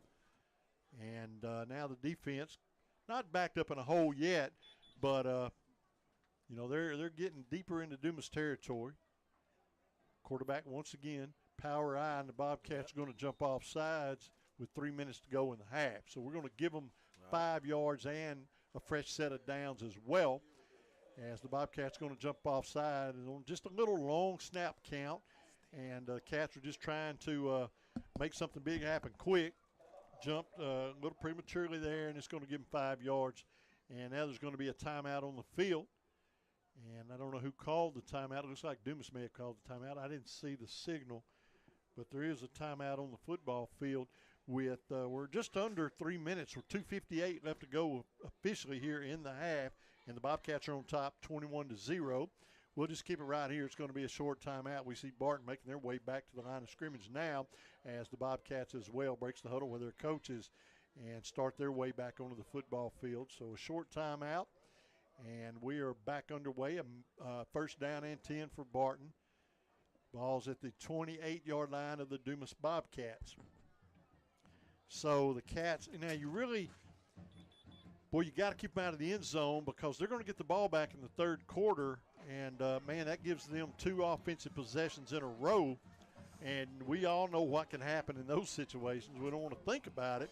But we got to take care of business on this possession. I will not speak of it. Do not speak of it, Coach. Quarterback rolls out. He wants to throw. And that ball's going to sail just a little bit. Incomplete. Pretty good pass there. And that was intended for Daniels, and he just could not haul it down. It's going to bring up a second down and 10. It's going to stop the clock. We had 2:53, so they only burned 5 or 6 seconds on that play. It's going to bring up a second down and 10. But, man, a pick or something right here would be huge for Dumas. But we need to make a stop because you let them score, get a little momentum, then we kick the ball right back off to them in the third quarter. And, you know, that gets a little scary. So the best thing to do right now is just tighten up and make a big stop. Second down for Barton, second down and 10 from the Dumas, looks like the 27-yard line. Quarterback's going to back up into the shotgun. Spread formation. He's going to roll to his left, and he is going to throw under duress, and he's going to throw the ball out of bounds. He just threw that to the track. He sure did. He said, nobody's there, and Timothy Martin's coming at me. I'm fixing to get rid of it. Yep, that is here, Mama. Catch this ball because Timothy Martin is about to make me wear it home. So he just throws the ball away, third down and 10. So good defense there. Now they got 2 shots at it. So let's just make 2 stops, get this football back, get out of this quarter with a 21-0 lead. Or get out of this half, might I add, because we got to kick the ball away to them in the third quarter. And you know they're going to figure out a way to make some kind of adjustments coming out of the halftime. So third down and 10 now. Back into the I formation, and they're going to run the football. And they had the last man through, but he had a gain of a yard, maybe 2, and it's going to bring up. So he's going down after a gain of about a yard. It's going to bring up fourth down. And they've not moved the ball marker. They're going to say he got the line of scrimmage, and that's it. So it's fourth down and 10 for the Barton Nora Bears. said this is as far as you go today. You come here and you stop here. It's fourth down and 10 now. And a golden opportunity right here for the Bobcat defense to make a statement and to make a big stop here. And we can get this football back, and we can have a flawless first half. But this is a big fourth down and 10 now for both football teams. And the Bobcats can come out of here with a stop. That is going to be huge for Dumas. Fourth down and 10. Quarterback spreads it out, trips to the right. He has one man in the slot, 2 wideouts. And he is going to roll to the right. Little time. He's going to throw one up, and it is going to be knocked down. You don't even want to intercept that. You don't just want to knock intercept it down. that ball. Yep, just knock it down. The ball went over on downs to the Dumas Bobcats. Hey, and this is only going to be Dumas's 5th offensive play of this quarter. Wow. So, good stop. Good stop, man. That is a big, big defensive stand there by the Dumas Bobcats. So now we have a minute 46 to protect a 21-0 lead going into the half. So you want to come out here, just play solid offensive football. You don't have to make anything big happen, but a first down or 2, and we'll go to the halftime show with a 21-0 lead. Can't make a mistake. You don't really need any heroics right here. Just good, solid, fundamental football, spread formation. Quarterback puts a man in motion. He's going to throw a little screen pass. He's got to catch that screen. Yeah, he's got to catch that. Out to the Moore man. And if he catches that, I don't know that anybody catches him because there was no one in front of him except grass. And yeah, those little plays like that, man. Hey, you know me, I'm biased. Man, get Raylan Spratt involved. You know, and give him that shot. You know, and we really don't want to be dropping them either, even if you're not going to get much of a game, because we want to keep that clock running. It stops the clock with a minute 44, the last thing we needed to happen, and we need that clock running. So now there's going to be a timeout call by the Barton Bears. So we'll step away for 30 seconds. We'll be back to finish up the second quarter after this. Saracen Casino is Arkansas's closest place to play, and this month you could win Toyota's all-new first edition Land Cruiser from Trotter Toyota. This new-look Land Cruiser is the perfect example of legendary styling, and it could be yours on October 26th just for playing your favorite slot and table games at Saracen Casino. Take your chance at winning a first edition Land Cruiser. Saracen Casino Resort, Vegas, Arkansas style. Gambling problem? Call 800-GAMBLER. Brakes powered by Barry's True Value, a Land Cruiser. Wow, I could use a Land Cruiser. I don't need a Land Cruiser, but it would be kind of cool. And, you know, that place up there at Saracen, they give away a lot of doggone vehicles and some really awesome vehicles as well. I think I'd have to sell it and get me several other things. Yeah, you could buy a lot of toys with the money from a Land Cruiser. Second down and 10 for the Dumas Bobcats. Welcome back to second quarter action. Spread offense, quarterback drops back. He wants to throw again. Now he's flushed out of the pocket. He's got to run, and there's going to be a flag in the backfield. That usually is a hold. So that's going to stop the clock, backs us up. And everything about these penalties so far, the worst part and the incomplete passes is the fact that That picked a clock fine stop. time to stop the clock. We need that clock running, and it's going to stop with 1:37 left to go. This is a time you do not want him to run out of bounds. That's right. Slide down in bounds, avoid the hit, but keep the clock running. So a huge penalty against the Dumas Bobcats. We're going to get the down back, but, man, we're going to be backed up deep, back in the 17-ish, maybe 18-yard line of the Bobcats with a second down. We need to get up near the 38-yard line, so there's some math to be done there, but you get the picture. It's a long ways.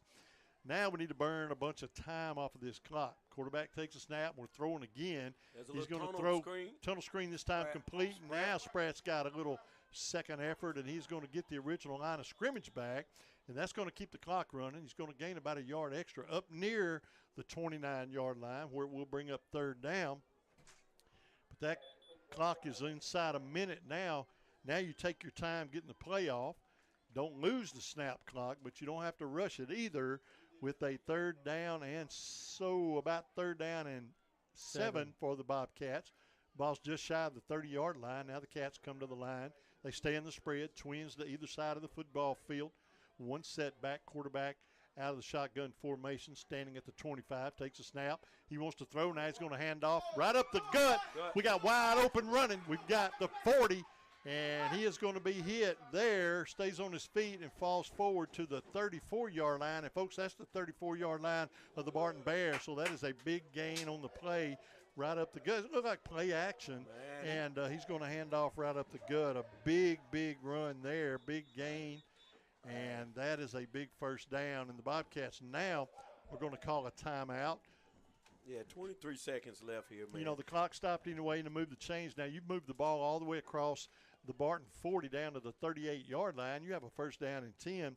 So now you have a few options. You got 4 downs. You can take a shot. You can take a knee. There's a lot of options right now. You lead 21-0, 23 seconds.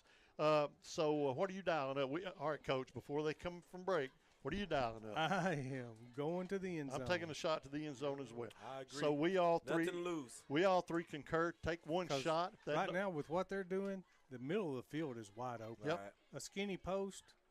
And they're playing a lot of man coverage, man. Mano, man. I'm taking a shot at Spratt. So we're going to be 3 really good press box coaches, or we're going to be 3 really wrong. Man, if you look at it, they're man across the board. There's no help over the top over there, That's man. right. I'm taking a shot at Spratt. So they are going to drop back. Quarterback's looking to throw, and he's Taking going a to shot. stand He's in the open pocket. with the skinny post. And he It's is going to open. be touchdown. Oh, he drops the football. He caught it, and he just couldn't hold on to it. And when he hit the ground, out it came. Perfect call, perfect throw, and that's one of those opportunities. Take another shot. That's where we've said before that we don't need to say we almost had a good catch. Right. Got to make that catch. So you take a shot with Spratt, man. Nora has that's his second or third one that he's done that. Yeah, he did that year. last game. Yep. Last game, take a shot. Take a shot with the other guy. I mean, go back to Spratt. Yeah. Or take a shot at Henderson, who caught one earlier. Right. You know, the hands are a little sure with those guys. Second down, 15 seconds. You got time for one more shot. Take a knee. You go in leading 21-0. They have no help over the top, man. Let's see what. It's one-on-one all the way. Quarterback, he is going to be flush this time. He's going to throw deep. One-on-one. It's going to be one-on-one. It's going to be thrown Spratt. short, and Spratt. And that's why you take a shot at him. It's going to come down with the catch. That's why you take a shot with that guy right there, man. Spratt hauls it down at the 1-yard line, first down and goal. That's why you take a shot with that guy. I mean, he had an interception earlier. Hey, he goes and makes a great catch and takes it away from the guy. Hey, you got to put your guys in wonderful positions to make a play. Pass from Marcus Kilgore to Spratt, and we spike the ball. First down and goal, and it's going to be a 5-yard penalty. So still first down and goal, but it's going to be 6 yards. I thought we spiked it. There's a false start on Dumas. So we're going to have a false start. Been plagued with those a little bit here in the first half. And we did not need that one there. We needed to punch that ball in. You got 8 seconds left to go, and you've got a golden opportunity right here to pull out to a big lead here in the first half. Can't have those kind of mistakes. That changes the game plan. They emptied the backfield. Quarterback's going to throw a slant, and it is going to be, we'll see, waiting on the signal. Touchdown. Dumas Bobcats caught in the corner. Touchdown. Can't see who got it. Looked like Vincent Corey might have grabbed that.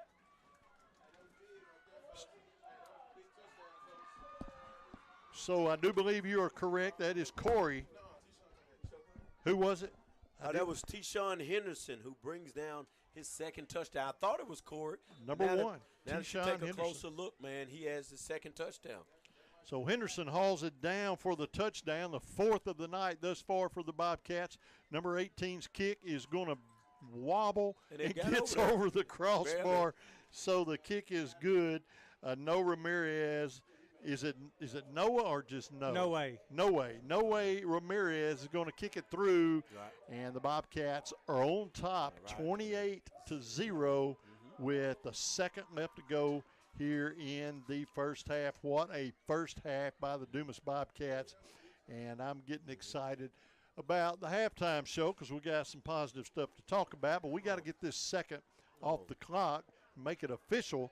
But, boy, good football played thus far by the Dumas Bobcats. Yeah, 28-0, awesome, man. They keep playing at this rate, man. They going to invoke the Bracer rule. Well, and really what I wanted to happen was just stop their drive and go in with a 21-0 lead.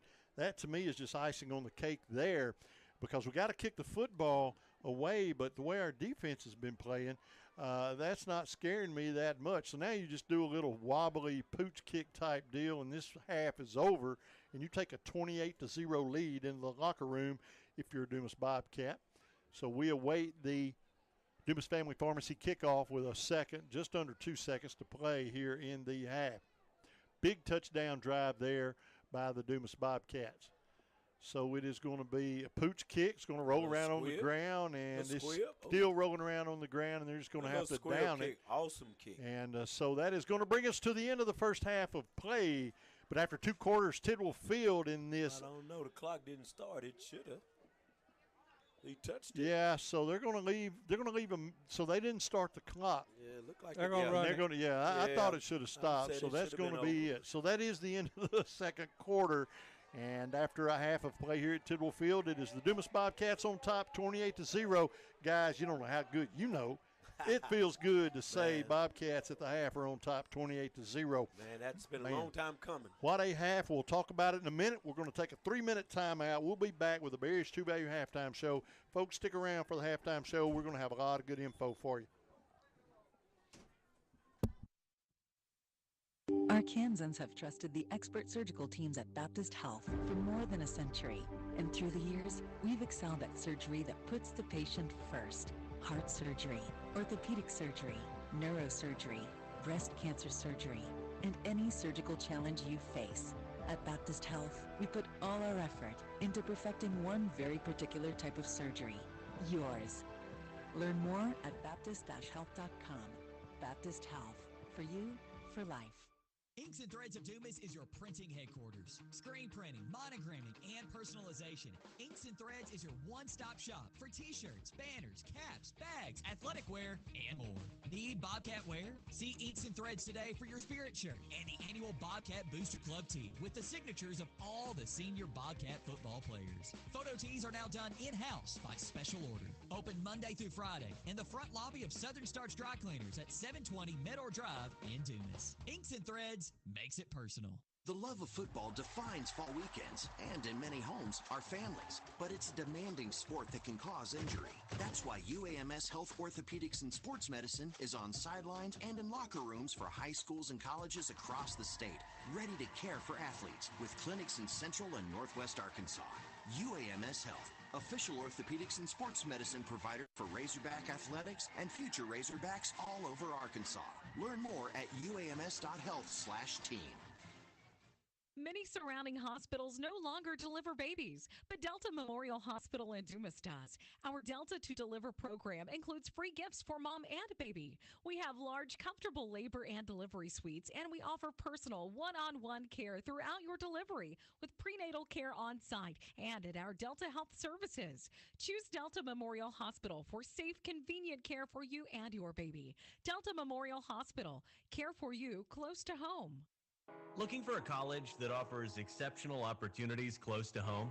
For over 150 years, Lyon College has been the launch pad for successful careers right here in Arkansas. With a strong academic reputation, competitive athletics, and a stunning campus in beautiful Batesville, Lyon College is dedicated to shaping graduates who make a difference in their communities. Discover what Lyon has to offer by visiting lyon.edu. Lyon College, building a better world starting in Arkansas. Little Rock is where you'll be amazed by everything that awaits every member of your family. Explore sites like the Little Rock Zoo or hike to the top of Central Arkansas at Pinnacle Mountain State Park. Learn about the world around us at the Museum of Discovery. And at the Central Arkansas Nature Center, you can see alligators up close right in downtown.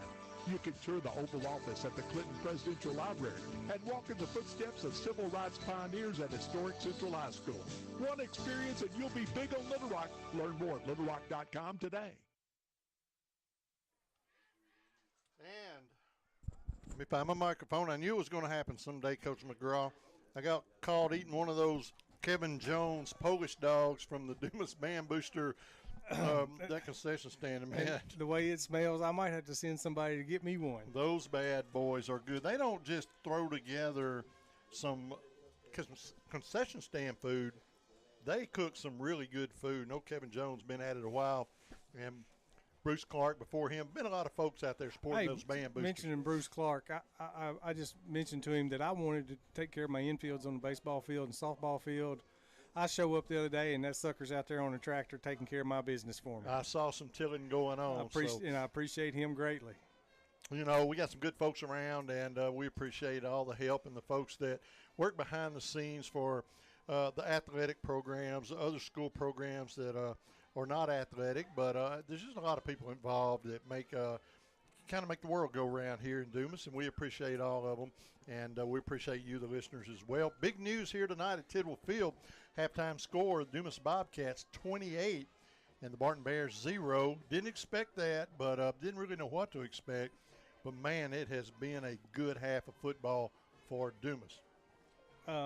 Stat-wise, we have 192 yards total offense in the first half, which is outstanding. 18 carries for 154 yards and 2 touchdowns. And 3 for 4 passing for 38 yards and 2 touchdowns. Wow, that's pretty balanced offense there. You know, that's big time. So the Bobcats look good. And the thing I was impressed with, they took that opening drive, they came out, and they looked flawless. Right. And so then the defense comes out on the field. I mean, the special teams does a good job. Then the defense comes on the field. And series after series, the defense figures out a way to get the ball back. Right. Whether it's, you know, we scored on 4 of 5 possessions. Right. Only had to punt them one time. And we put ourselves in that situation when we got a couple penalties that backed us up a little bit. But I tell you what, 5 possessions, 4 touchdowns, any coach in America will take that any day of the week. You would take that any time you can get it, and that was a good football. Even on special teams, the point after guy, he's 4 for 4. That kind of stuff.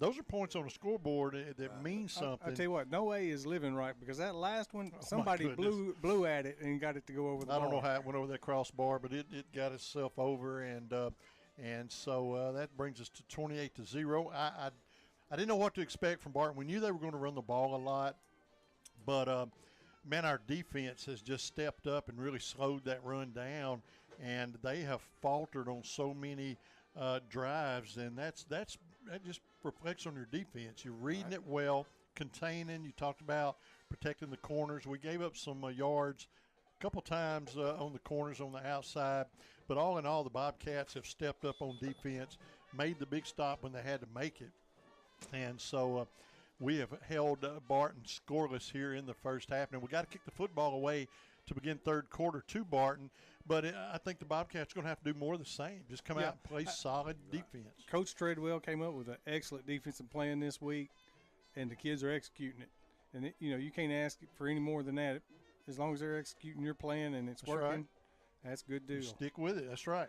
So it's been pretty impressive. But on offense, we've ran the ball, and we've mixed the run and the pass up. We had one drop pass earlier, right. But we scored on the same drive. You came back after a mistake, and we still scored on that same drive. So, but all in all, it's been a pretty steady team, the Bobcats, in this first half, I feel, on both sides of the football. Pretty well played, not a lot of mistakes, a few penalties, but all in all, I've seen some pretty clean football played tonight. Yeah. Over the years, I've prepared for Dumas a couple of years that they had that quarterback all back in the mid-2000s.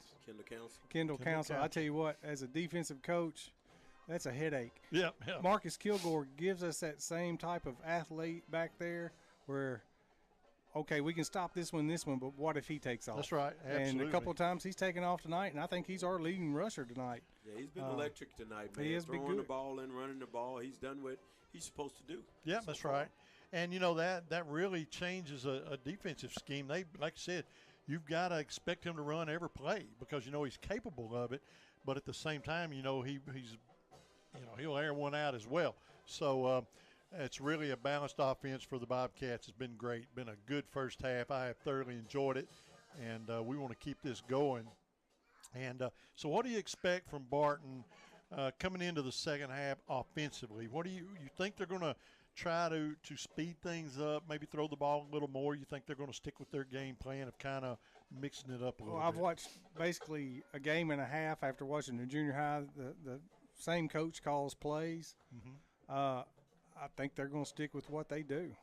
Yep, I think you're probably right. And the Bobcats are going to have to take advantage of that, keep making stops. And what about offense? Coach Harris, what do you think Dumas is going to do?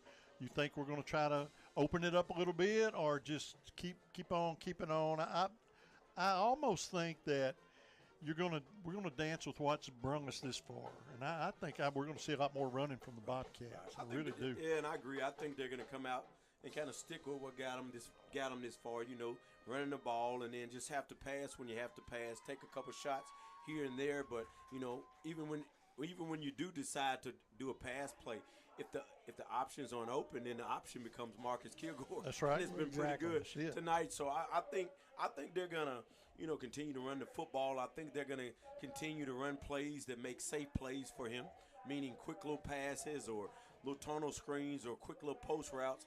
I think we threw it deep at the end because we had to, but I think they'll stick to what they've been doing, and then they'll take their little shots here and there. So many times you see a team that runs out of the spread and is known as a passing team.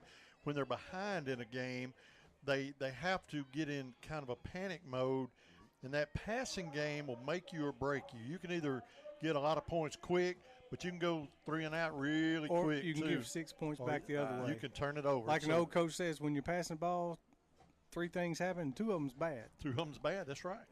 And then when you think about Barton, like you said, they're probably going to stick to what they've been doing.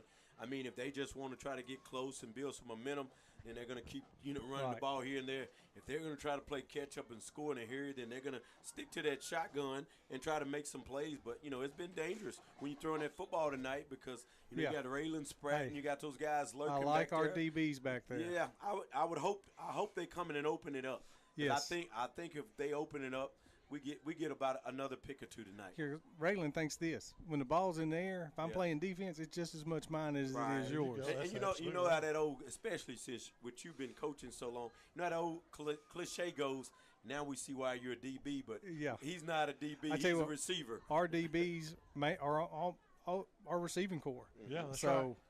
Put it in the air. Right. And if you can keep them healthy and not let them get winded, that's not a bad problem to have because you got good hands on both sides of that football. So right now, and I would say this also, if we continue to keep up the good work, we're 28-0 right now. If we can make a couple more stops and maybe put a couple more touchdowns on the board, then you got to see about getting some of those other guys some touches in there and get some of our main guys out. Let some of them younger guys play and save those guys because we're in for a tough stretch coming up down the road. I'll tell you what. And we already dealing with injuries, so hopefully we can come out, score quick a couple times, and get those guys out of the ball game. Absolutely. Because we are on the home stretch after tonight, and there's no easy ones. Yeah, it's going to get tougher. We'll talk about that in a few minutes. You're listening to the Barriers to Value of Dumas halftime show, 28-0, halftime lead in favor of the Bobcats. We'll take a 3-minute timeout. We'll talk about some of the games we're going to be facing later on in this season. Y'all stick around. We'll be back in 3. Car Wash is a proud Dumas Bobcat supporter with 9 locations across southeast Arkansas to serve you. Bring your cars, trucks, big rigs, boats, and ATVs to any of our locations in Dumas, Monticello, Warren, 2 locations in Lake Village and Dermott, and the newest location on 28th Street in Pine Bluff. Customer service is our #1 goal, and we appreciate your business. Pop's Car Wash, now with 9 locations across southeast Arkansas to serve you. The Lambert family says, go Bobcats. We all have our traditions, from Friday night lights to Saturday morning hunts. These are the traditions we pass down to the next generation.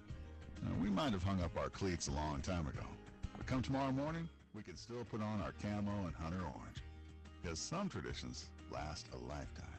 Get your hunting license and enjoy a season of memories, both on the field and in the woods. This message is brought to you by the Arkansas Game and Fish Commission. Hunt natural. As a community bank, Merchants and Farmers is closely tied to the businesses, organizations, and most importantly, to the people in the communities it serves. We have been since 1909. We offer the big bank products, but are small bank friendly. We're dedicated to providing great customer service, all the while getting to know our customers. Hence our motto, building relationships one customer at a time. We'd like to invite you to be next. Stop in today to see why your experience here matters. Merchants and Farmers Bank of Dumas. Member FDIC. Welcome back, Hog fans, for more scratching action from the Arkansas Scholarship Lottery. This is looking like a good one. First appearance of the dime we've seen all season, Tom.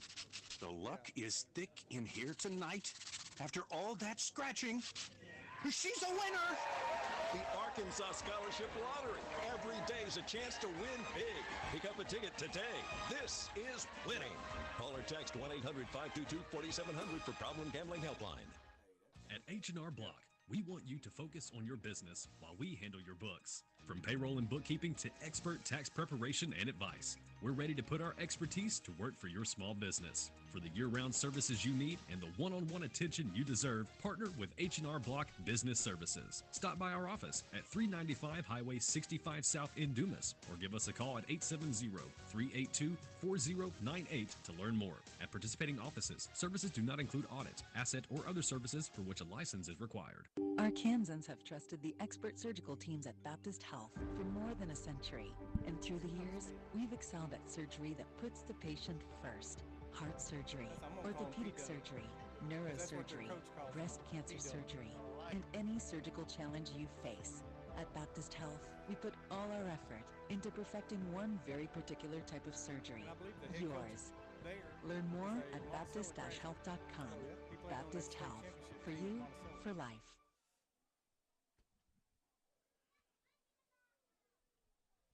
All right. Welcome back to the Barry's True Value halftime show. A little sidetrack there, but that's all right. We do want to welcome you back as the halftime score, Dumas Bobcats 28 and the Barton Bears 0, and that is big news here at Tidwell Field tonight. But we talked about it, and it's not going to get any easier. Now we go to Palestine Wheatley, so we have a 2-hour road trip next Friday. I have no idea what to expect. They have a nice looking stadium. And it's right there off the highway. They've got a little turf stadium. I've never been. Don't even know what I'm going to. The bleachers aren't going to be as big as what we've been used to in the 8-4A. Will we have a box? Will we have a spot? I believe we'll have a spot in the box. I'll give Coach Pascal a call this week and see if we've got enough room up there for us. It's Pascal? Tyler Pascal, Van Pascal's son. Okay, used to be the kicker. Was a kicker at Monticello when they won the state championship. Okay. I didn't know that. Okay. They are a good family. Football family, coaching family. Yes, they are. I know a little bit about that. Oh, yeah. He definitely good family. Yeah, they had a pretty good team. They lost to Barton last week by 1. Barton scored right at the end of the ball game to win the ball game. So it's probably going to be a competitive ball game. Right. But after that, we're back home for 2 games, and those are going to be 2 pretty tough football games. One of them's going to be Fordyce. Thank God that they're at home. Yeah, other one's going to be McGee. The McGee. So that's going to be a couple of big contests. Yeah, then we'll wrap it up with Drew Central on the road. Speaking of McGee, the only scores I've got at halftime are ours and McGee and Rising, and Rising is up 25-13 at the half. Yeah, Rising's a pretty good ball club. Yeah, they're a good team.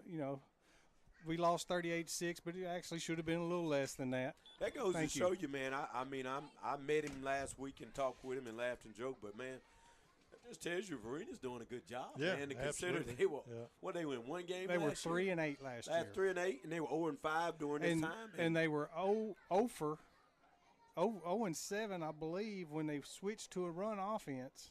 Won enough games to make the playoffs, got in the playoffs. But Coach Vereen does an excellent job of getting the most out of what his kids can give.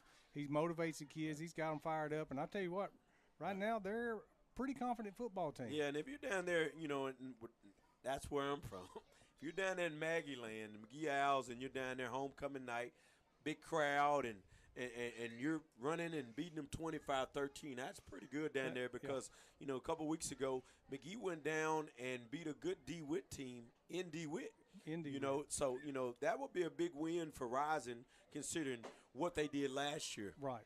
Yeah, no kidding. So a lot of football being played out, and a lot of the playoff picture is going to start molding a little bit and kind of coming into focus in the next couple of weeks. Right. And but all Dumas can do is control their own fate, keep winning football games, take care of business. And I've always heard many times you win the ones you're supposed to win and lose the one.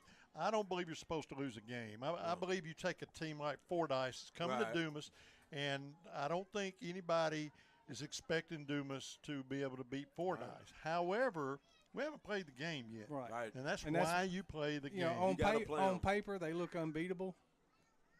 And that's the kind of team it's you possible. can stun. But it's possible. That's right. It's possible. You never go in the game thinking you shouldn't go in the game. Ask Alabama. Yeah, no kidding. Yeah. You should never go in the game thinking you're going to lose. You should come in and say we're going to compete.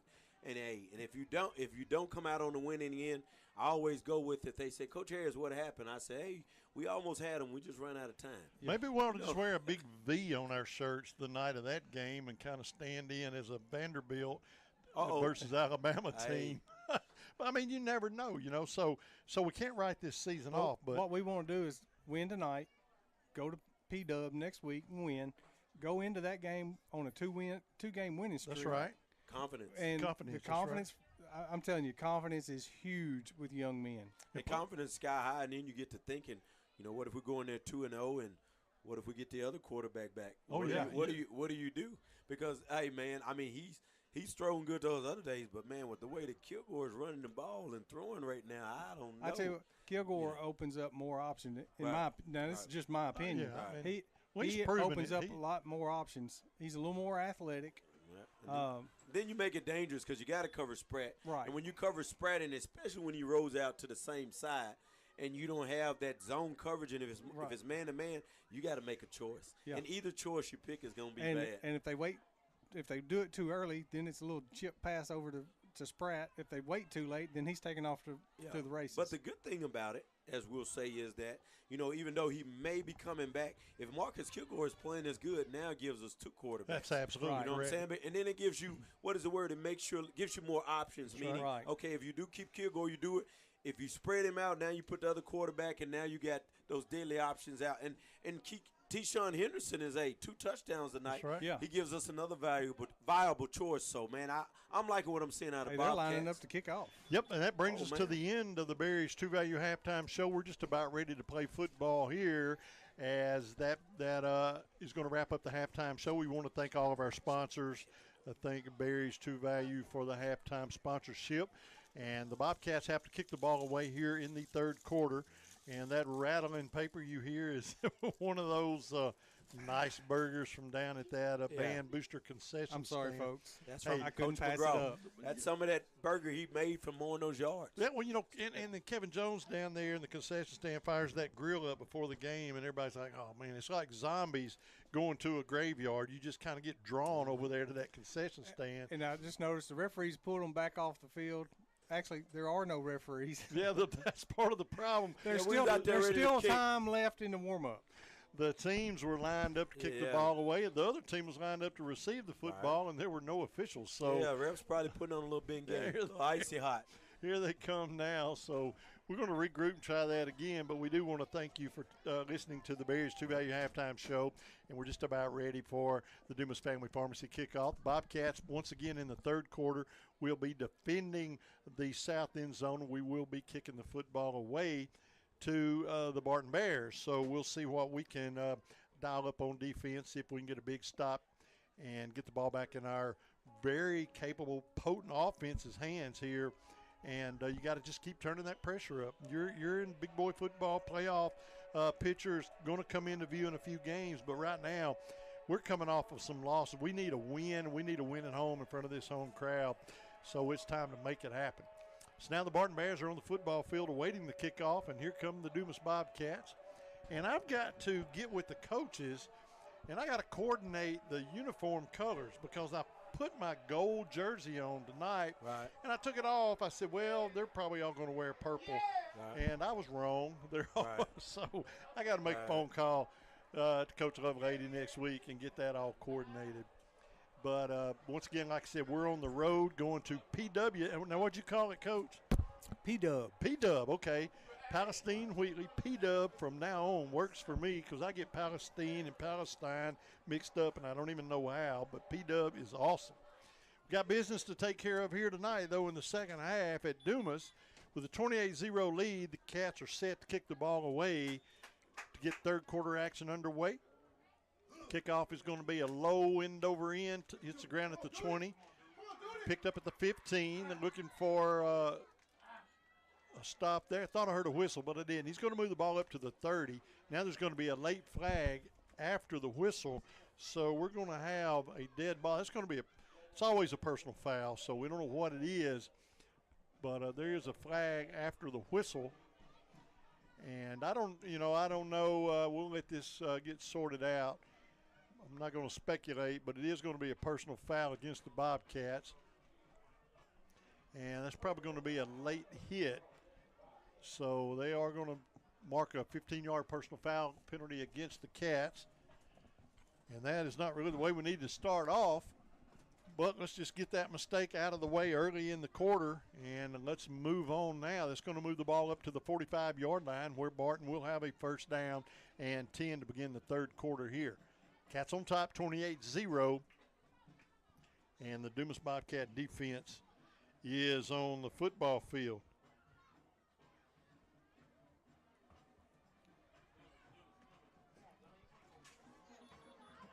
Chase down right there, tackle by number 10, Marion Grant Jr. for the Bobcats. Moves the ball up to midfield at the 50-yard line, a gain of 6. Second down and 4 now for Barton. So they come out running the football. They're going to actually spot the ball across the 50 to the Bobcat 49-yard line, a gain of 7. So second down and 3 for the Barton Bears here on their first possession. They got good field position on that 15-yard penalty against the Bobcats. And now they have the ball inside the Dumas 50.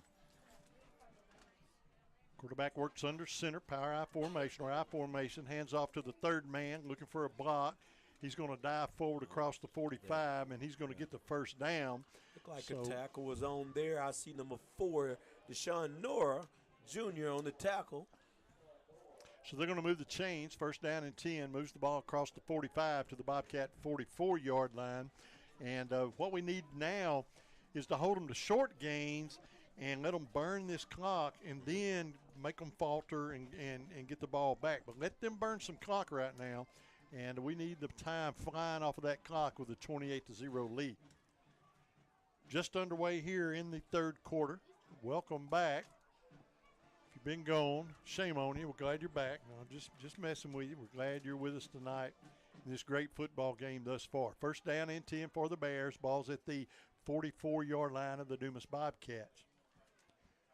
Quarterback looks things over, works under center. To the fullback. And he's going to hand off to the fullback. He's going to be met a one-on-one tackle there, and that was number 33 on the stop for the Dumas Bobcats. And I'm going to tell you, he had his hands full, but he held on, and that is Warren Pickett, the sophomore, and he made a pretty good tackle. A gain of a couple, moves the ball down to the 41-yard line. A gain of 3, second down. A gain of 2, second down and 8 for Barton. This cheeseburger's really good. We're going to lose Coach McGraw for a couple plays. He is tied up with a Kevin Jones grilled cheeseburger from the concession stand. Understandable. I get it. I just wolfed down one of those big Polish dogs myself. And I saw what you had, Coach Harris, the big chili cheese stuff you had earlier. Yeah, I'm not sure I need to do that anymore. If you notice, second quarter, I got a little quiet. I got a little sleepy, man. So I might not need to do that anymore. Oh, my goodness. The second down and long. Quarterback, there's broken play flags, false start. So that's going to back them up 5. So that's going to back the Bears up 5 yards on a false start. And that was a pretty good time for them to have a penalty if you're a Bobcat.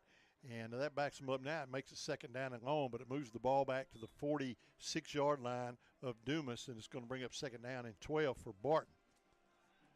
9:26 left to go in the third quarter. Cats on top, 28-0. Cats had a very good first half on both sides of the football and special teams as well. Not a lot of mistakes made by the Bobcats. Little hurry-up offense here for Barton now. Quarterback's going to hand off to the fullback. Boy, second effort's going to give him across the 40 down to the 39-yard line. Good hard running there. Brought down again by number 33, Warren Pickett. That was Jacob Floyd on the carry, and he is going to get a pretty good gain. It's going to bring up third down and 5 down to the Bobcat 39-yard line. Big third down and 5 here for both teams, and Barton really knows they want to get this first down on third down and not to have to make a fourth down decision. The Bobcats just need to make a big stop here. I formation. They're in a power run formation. No wide outs, and they're going to run right up the left tackle, and second effort's going to get him close. So they're immediately moving the chains. Well, now, yep, they're going to move him first down and 10. So second effort gets the running back the first down yardage he needs down to the 34-yard line of the Dumas Bobcats. So the Barton Bears keep their drive alive, opening drive here in the third quarter. Clock's down to 8 minutes, 15 seconds in the third. There's been no scoring thus far in this quarter. As Barton comes to the line, they're content to run the ball, guys. They're just lining up in that power formation, and they are just going to pound the middle and see what they can do. And they're going to hand off to the third man, and he's going to get behind a block and moves the ball across the 30 down to the 29-yard line. So they're gaining 5 yards a carry there. And they're being successful. You got to be glad they didn't start out like this, handing it off. I believe they were getting a little too cute in the beginning. That's instead of just, going downhill, but I'm glad they started out that way. Good thing about it, they've used up 4.5 minutes of this quarter, and that is a plus for the Bobcats. Look like rising. They look like rising from last week, except they don't. Their scores on the other end. That's right. Second down and 5 now for Barton. Ball's at the 29-yard line of Dumas. Barton stays in that power run formation, and they're just content just to pound the middle. Now we're going to have a false start. It's going to back them up 5, so it's going to bring them up. Oh, sorry, Coach. I had you in burger mode. I don't understand that back's mentality because I always talk my backs. If you move, you just go in motion. Yeah. That way we don't get a penalty. Yep. But he kind of sold it. When he said, "Oh crap, I wasn't supposed to move." Yeah, well, let me throw a flag because you're correct. Yeah. So that backs them up to the original line of scrimmage. So it's second down and 10 now. Backs them up to the 34-yard line. So I've got Coach McGraw out of burger mode, back into radio mode, and we are underway, second down and 10. Quarterback hands off to the third man, the running back, and he just a little dive play over the right side and moves the ball near the 30-yard line. It's a gain of about 3. We'll see where they mark about it. 3. Yep. And Javon Baker leading the assault on the running back. So third down now and 7. Clock run 6:30. They have I keep saying wasted, but when you're trailing 28-0 and you've used 6 minutes, that is kind of burning a lot of clock. If they want to take 6, 7, 8, 10 minutes to score, they've only got a shot at 3 touchdowns. We win 28-21. But I think they would be a little more aggressive on offense here. They're running the ball well, but man, the time is pouring off that clock, and that is in Dumas' favor. Third down and 6 from the 30. And the quarterback drops back. He's wanting to pass now. Right. And he is going to throw incomplete. Ball's on the ground. It's going to bring up 4th down and 6. Right. At the 30. You're 4-down territory. You trail 28-0. You know they're going to have to go for it, but a big opportunity for the Dumas defense right here. You make a stop. Right. Now I can use the word waste, because if you make a stop, they wasted half of the third quarter. It's one thing if you can burn clock and score, but if we make a stop, they have wasted half of the third quarter. So it's a big, big stand here for the Dumas defense from the 30-yard line with the 4th down and 6.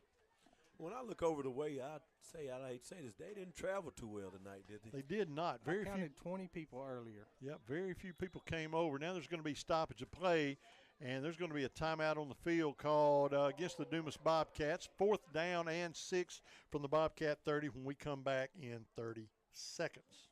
We'll be right back. Dumas Seed Cleaners is your hunting destination. Find all you need at Dumas Seed Cleaners, like food plot materials, rice bran, wildlife corn, and wheat seed. New deer feeders, trail cameras, and accessories are also available. Before you hit the woods this season, stop by Dumas Seed Cleaners, 115 East Choctaw in Dumas. Call 870-382-5243 and follow them at Dumas Seed Cleaners, Inc. on Facebook. Dumas Seed Cleaners, serving Southeast Arkansas for over 45 years and a proud family-owned business in the heart of Dumas. Man, welcome back. Timeouts powered by Barry's True Value. Dumas Seed Cleaner, they got a lot of stuff in that store, but my little grandson, I've got him kind of trained. That's the hunting store. That's what he knows it as. Yeah.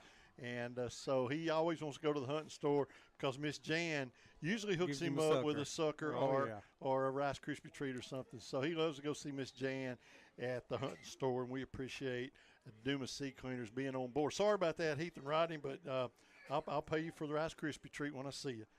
Here we go, 4th down, big 4th down here for the Barton Bears. They're in motion. And they're going to move. Barton looked like he jumped offside, number 8. We're going to see what they call this, but if it's going to be motion, and it is false start, that's going to back them up 5, and it's going to be 4th down and 11.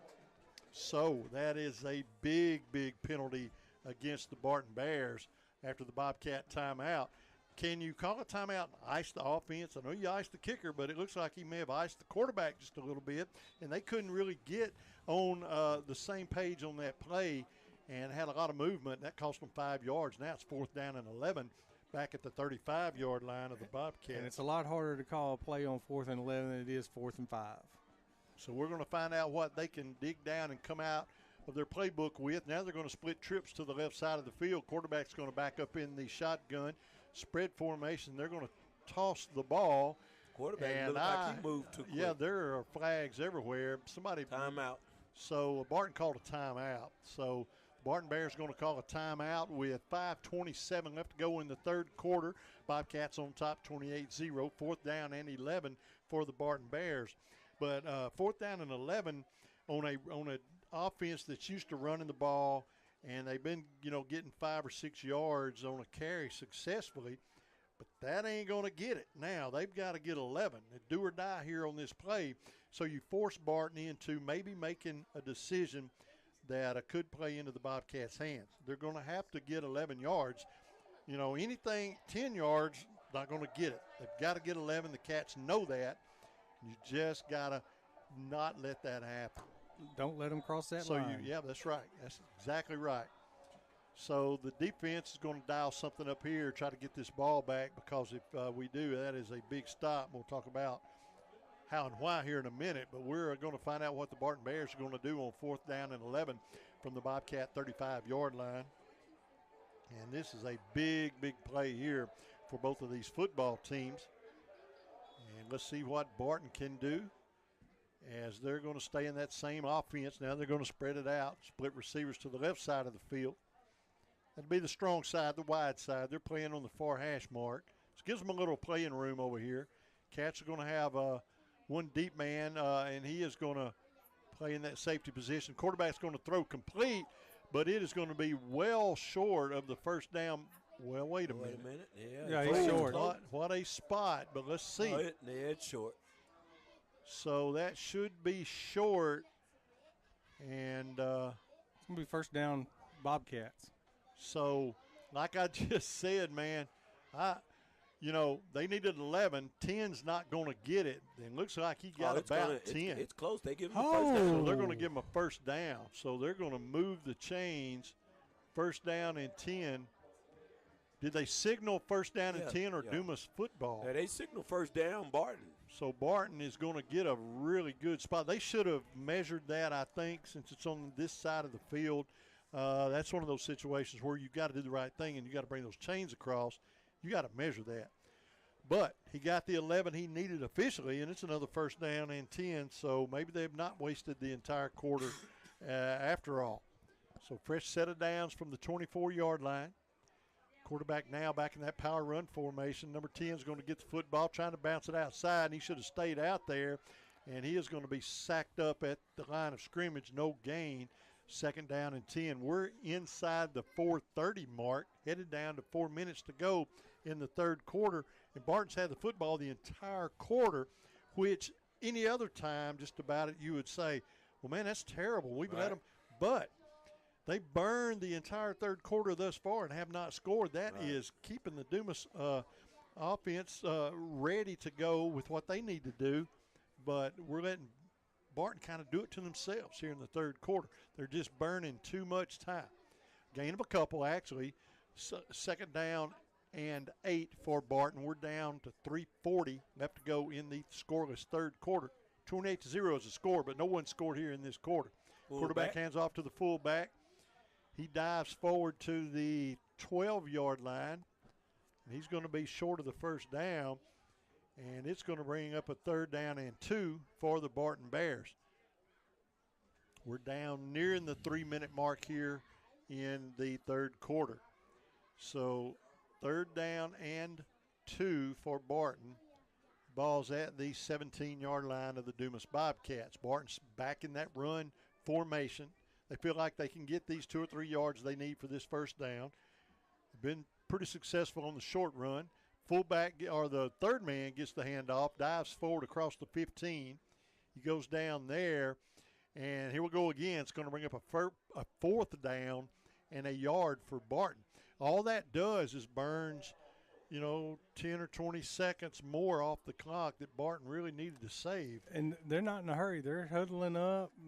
There's no sense of urgency. Yeah. And it's kind of surprising that, the Bobcats are bending a little bit and giving up some good run plays, but it's really playing into the Bobcats' hand with this clock management, or lack of, for Barton. Run play, they need a yard. Quarterback's going to keep. He's going to get his first down, moves the chain inside the 15 down to the 13-yard line, stops the clock with 2 minutes, 15 seconds left to go in the third quarter. Cats on top, 28-0, and the Barton Bears have literally had the football. Am I right? This is their opening drive? Yeah. They've had the football the entire third quarter thus far. They're coming up on 10 minutes. Yeah, I'm not sure what the strategy is. They've had the ball, you're right, 10 out of 12 minutes. Maybe they said if we keep it away from Dumas, they don't score. But, give them 2 in the fourth quarter, let them do this again, and we don't need to score. We don't have to. Hey, this game's going to be over quick.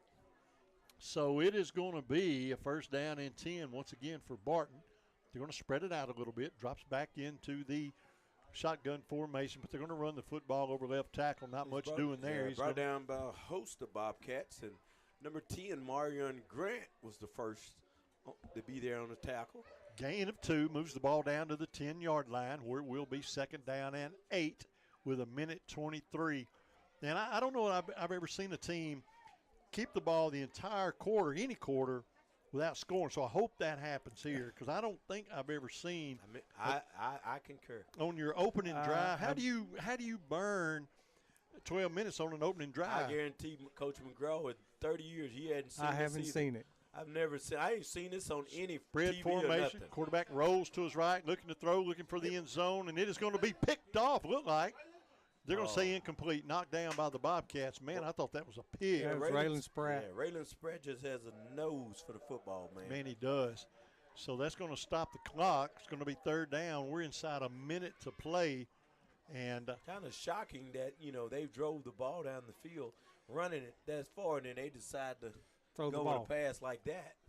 You know, and mathematically, you have to have the penalties, or you couldn't get that many first downs without scoring. You run out of football field after a while. But with the penalties and all, you know, it's been mathematically possible thus far. And if the Bobcats can make a stop twice, you know, if this is my game plan and I'm getting 5 yards, I'm going to keep doing what I do until you stop me. Yep. Right, that's what I did. There was no sense to pass. Yep, they changed the whole game plan. And now they're backing up twice again. Quarterback's going to back up, throw, and it is going to be caught. But he's going to be well short of a first down. That's going to keep the clock running. Yeah, this is the oddest thing you ever saw. My bad. And it is. Every time I lean him, I got a peg leg over here. Fourth down and 2. I lean on it so I can see under this, you know. But the big – I'm sorry. Am I in your way? No, I'm telling you, how when you lean down this thing here. So the big news for me is there's 29 seconds left to go, and I need the Bobcats to make a stop. I don't want I want to see a team use a whole quarter and not score. I didn't know that was mathematically possible. That use a whole quarter and don't score that's behind. And we're going to find out if you can do that because he's going to let it go to half or go to the quarter without running a play. Goodness. So you have just seen a team use an entire quarter and not score. Not score 8 points. And I don't, and like I said, mathematically, the whole quarter. You can't do that and get first downs without some penalties. So they had a couple of big penalties thrown in there. So that is the end of the third quarter, folks. Yeah. The Barton Bears have used an entire quarter on their opening drive. Bobcat offense has not touched this football in the third quarter. Let me give you stats for our offense real quick. Yeah, we didn't run a play. We never ran a play. I've never seen that in all of my years. Yeah, Dumas doesn't run a play never in the third touched quarter. the ball in the third quarter. Now we go into the fourth quarter. Sorry, I was supposed to take a break. My bad. But this is big news, folks, and I hope everybody at home can appreciate this as much as I do. Got Coach Nick has worked the whole third quarter, and Coach Rod took the third quarter off. Hey, they hold the football the whole quarter. Coach Rod should have got one of them burgers like I got. That's what he should have did. He should have got him a burger. He said, Coach Rod, you should have got you a burger during third quarter. So here we go with fourth quarter action. Hey, while we're talking about our junior high, remained undefeated last night. Absolutely, man. Traveled to Barton. Said they was in a tough one last night. And tough ball game. We ended up winning 14-6. Our seventh grade team is 4-1. Or 4-0-1. They beat Barton 24-0 last night. Sweet, awesome. So the future looks bright. Future's bright for the Bobcats. No kidding. May Margaret's back. Welcome back, May Margaret. Been worried about you. Didn't know where you've been. Glad you're back. Good to hear from you. And you're absolutely right. That was a wild third quarter. That was something I've never seen in any football game that I would remember. So right now, though, it's fourth quarter action, and it is fourth down and 3 for the Barton Bears. Deep in Dumas territory, inside the 10, near the 5. Quarterback, it's going to be a power I formation. He's going to hand off to the third man, and he is not going to get the touchdown, but he may have gotten the first down. They're going to stop the clock and look it over, and it looks like he's going to have a first and goal from the 2. So it is going to be first down and goal from the 2, but the Barton Bears on their opening drive took the kickoff, and they marched the field down to around the 10-yard line, and it took 12 minutes to do it. And the Bobcat offense never touched the football, and the Barton Bears never scored in that third quarter, and they burned 12 minutes doing it. Man. And that's a pretty amazing feat. And I'll get over it. I'm sorry, but I'll get over it. But it was just awesome. But now the Bobcat defense kind of backed up a little bit. First and goal from the 4, and the Cats really need to make something big happen here. They're going to run the ball right up the gut, try to score. And they're going to be denied on that first down. He got met by a host of Bobcats at the line of scrimmage. So, and again, what this is doing, we've already burned a minute out of the fourth quarter. This may have been the Dodge to Mercy rule, the way we were rolling. You know you can't burn a whole quarter inside the 5. That is mathematically impossible. So we don't expect that to happen, but the more time that comes off that clock is a big deal for the Dumas Bobcats. After this game is far and over, might be saying legend is.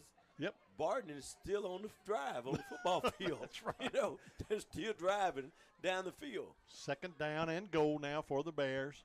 Ball's around the 4. Now there's going to be like some movement. And it's going to be a timeout, the second one called by the Barton Bears. So they're going to take a timeout, try to figure out how to get this football in the end zone. So I'll tell you what we'll do with 10:31 left to go in the fourth quarter. We'll take a 30-second timeout with them, and we'll be right back. For over 70 years, we at the Electric Cooperatives of Arkansas have had our game face on. Our passion for delivering reliable, affordable power to every corner of Arkansas is stronger than ever.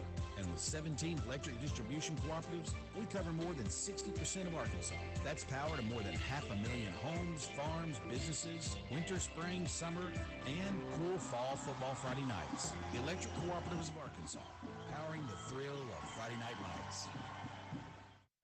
The break's powered by Barry's True Value, and we do want to welcome you back to fourth quarter action. And so I got some information. Speaking of Dumas Seed Cleaners a few minutes ago, Heath Moncrief 20-7, Monticello, third quarter. So some scores from around the area there over Star City, I believe. Aren't they playing Star City tonight? City. Yep. So a second down and goal for the Barton Bears.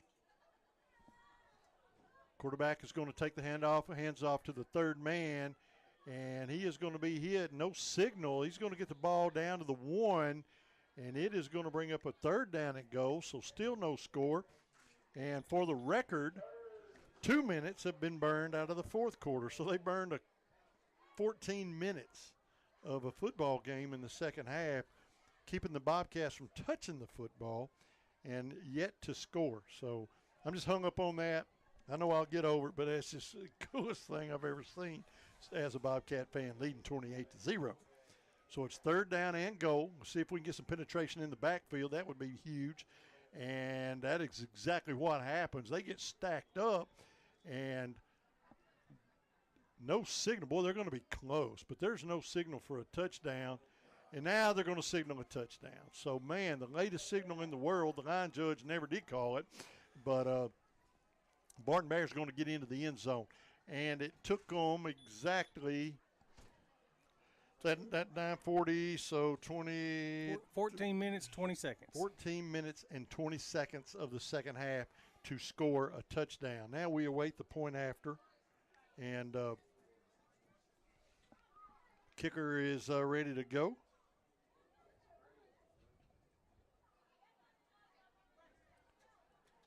He awaits the snap. 15 is the holder. The snap is down. The kick is up. It is good. So Barton Bears are on the scoreboard with 9:40 left to go in the fourth quarter. And that brings our score 28 for the Bobcats and 7 for the Barton Bears. So 28-7.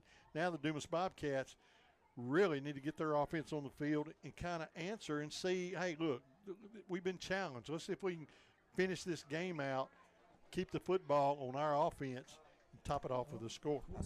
That would be huge if we can make that happen. So let's see what's going to happen. But, man, that was a long offensive series for the Barton Bears.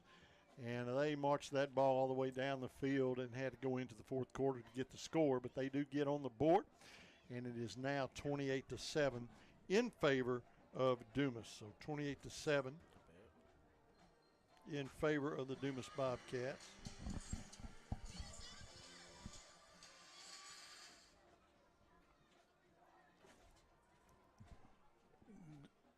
All right. We await the kickoff. Kickoffs this year brought to you by Dumas Family Pharmacy. As here in the fourth quarter, Bobcats are moving right to left. They are defending the north end zone if you're listening on the radio. And we await the kickoff. We haven't seen Barton kick the football away, but this is the second kickoff of the football game for the Barton Bears. And it is going to be a semi-onside kick fielded at the 42-yard line. A big collision over there, but the Bobcats handle the football. And it is going to be first down and 10 for Dumas. And it looked like they were maybe trying to go for an onside kick, but the ball got high, and Dumas made a big catch there. We're going to have pretty good field position. First down and 10. Going to spot it at the 40-yard line of the Dumas Bobcats. And the Cats going to take over with 9:40 left to go, leading 28-7. Now, I don't think you do anything different here. Now, your offense is coming in kind of cold. We haven't played football in a while. It's been about an hour since we've touched the ball on offense. The half and then the quarter. So you're right. It's been close to an hour. So we're going to see if that's going to make a big difference here and see what kind of offense we're going to start out with. Quarterback's going to empty the backfield. One man goes into motion. He gets the handoff, and he's going to cut it back upfield. Has the 45, 50, 45 on his feet at the 40, and down at the 39-yard line. Brian Dallas. Number 13, Brian Dallas on the carry, a junior, 5'7", 140. Not the biggest kid on the field, but he had a burst of speed there, and he'll remember that play for a while. It was a big first down and 10 for the Dumas Bobcats. Yeah, Brian Dallas, is good to see him get in there and get him run. That's one of my little managers from last year. Wow. He's out there running the football. Moves the ball to the 40-yard line of the Barton Bears. First down and 10 for the Cats. 9:24 clock runs here in the fourth quarter. Cats on top, 28-7. One man goes into motion, one setback. Brian Dallas gets the again handoff on a jet sweep. Cuts it upfield on a jet sweep, and he's going to gain about 4. So they're going to move. They're going to spot the ball at the 36-yard line. That's a gain of 4 on first down. Yeah. Brian Dallas is getting a little work here in the fourth quarter. So, a gain of 4 on first down is not the worst work in the world. And so they haven't moved the ball marker yet. There it is now. It's going to be second down. And move up a little bit further. There you go right there. I like it. Second down is 7, a gain of 3. I try to get 4 out of that, but they're only going to say 3. So second down and long now for the Cats. Plenty of time. Don't have to be in a hurry to snap the football. Just let that clock bleed. Quarterback drops back, wants to throw all day. Tunnel screen. Spratt's got the football. He's going to cross the 30. The 25 gets the corner and haul down at the 19-yard line. First down and 10. And they're going to spot him at the 18. 8:20 stops the clock as he ran out of bounds, but a big gain there. And another big first down and 10 for the Cats. 25-14, rising over McGee in the fourth quarter. 33-13. Yeah, they just scored. Okay, all right, wow. Man, Rising is proven to be pretty good. Rising's proven to be a good team indeed. We felt the wrath of that. Yeah. And I guess our loss wasn't too bad last week. It shows that the Bobcats may be a little more competitive in this conference than, maybe we were giving them credit after that game. Quarterback's going to hand off to number 11 out of the backfield, looking for running room over right tackle. Moves the ball inside the 15, still on his feet down near the 14. That's a gain of about 4. It's going to bring up a second down and 6 for the Cats. Second down and 6 for the Dumas Bobcats. Clock's running. We're nearing the 7.5-minute mark to go in this football game, barring some real big-time miracle. Pulled off by the Barton Bears. Bobcats well in charge of this football game. So second down and 6 now for the Cats inside the red zone. Quarterback rolls to his right, plenty of time to throw, has a receiver wide open. Yeah, there's a flag. And, boy, we got to make that catch as it hit the intended receiver, Henderson, right in the hands. It's going to be a penalty against the Dumas Bobcats. It's going to stop the clock with 7:10, holding penalty. So 7 minutes, 10 seconds left to go after the penalty. That was holding against the Dumas Bobcats. You just have to hope that was near the line of scrimmage and it doesn't back us up all the way halfway to Gould or something. This is the same officiating crew we had last night at Barton.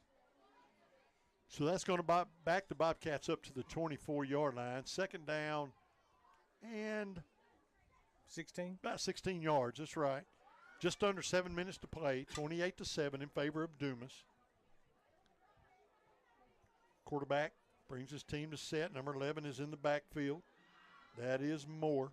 Kilgore. Oh, Moore's over the left side. Gives it to Moore, and he's looking for a little something and not a lot doing. He's going to get about the 16-yard line.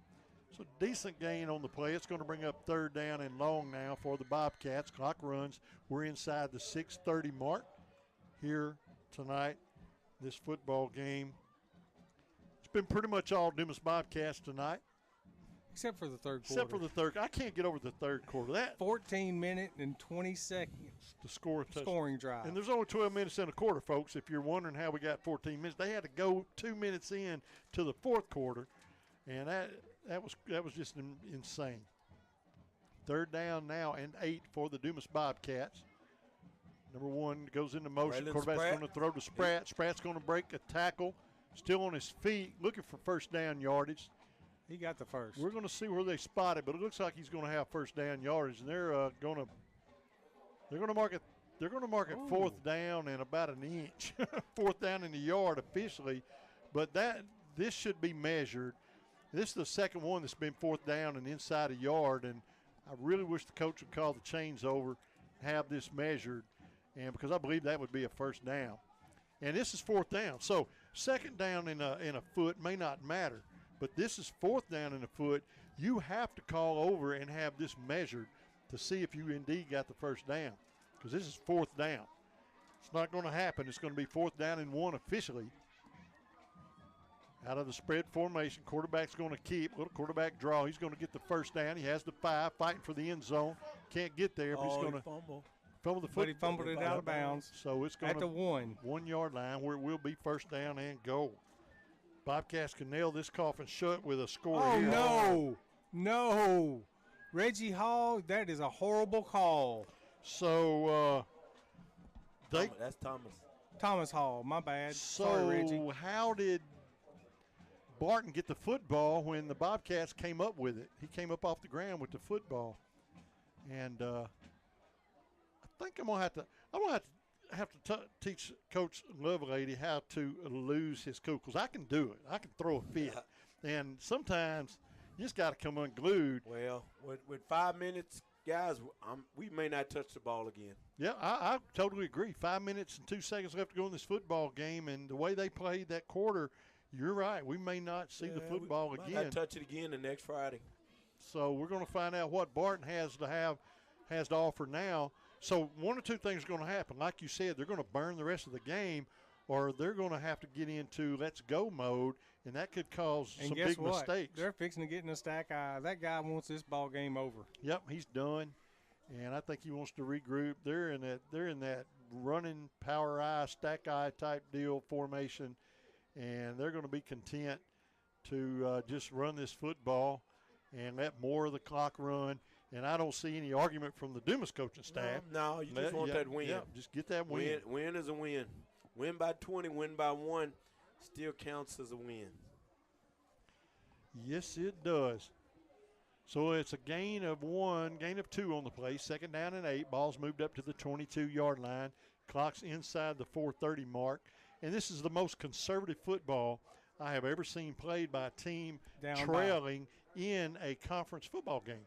I've never seen such conservative ball. I've seen panic football where you start doing crazy stuff, but at least you're trying to do something positive. But they're playing let's go home conservative ball. They know, and it's impossible for them to win the game. They don't have enough time playing this kind of football. Quarterback's going to drop back. He's wanting to throw, and it's going to be a jump ball. Oh, Spratt like to win gas. Man, that was broken up that time, and it's going to fall incomplete.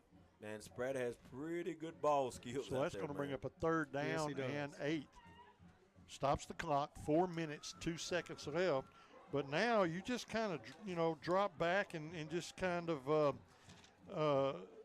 just let them play ball. Don't let them get a big play. Oh, I take that back. I don't want to take anything away from anybody. That wasn't Spratt. That was a sophomore, number 6, Kamarian Jackson, who made the play out there corner. Big play by Jackson. Yeah, 5 and 6 kind of mixed me up a little bit.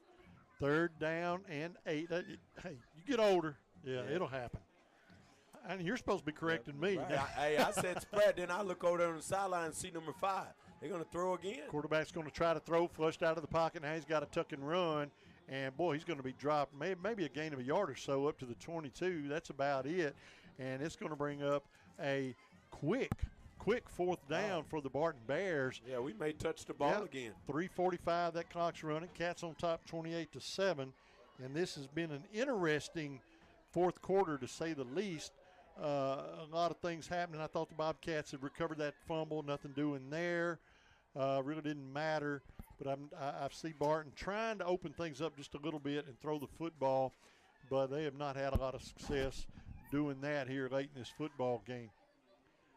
And now they're just peeling time off. They're still in the huddle, and they only have 7 seconds left on the snap clock. He's going to call it So timeout. he's going to let the or clock. he's going to take I don't know. So they're going to let the clock run down to near 3 minutes before they call a timeout. Yeah, this is some of the strangest gentlemen, management I've ever seen. I'm really confused here on 4th down. If they get the first down, I wouldn't be surprised to see them take a knee. I don't know. They're not playing to score again in this football game.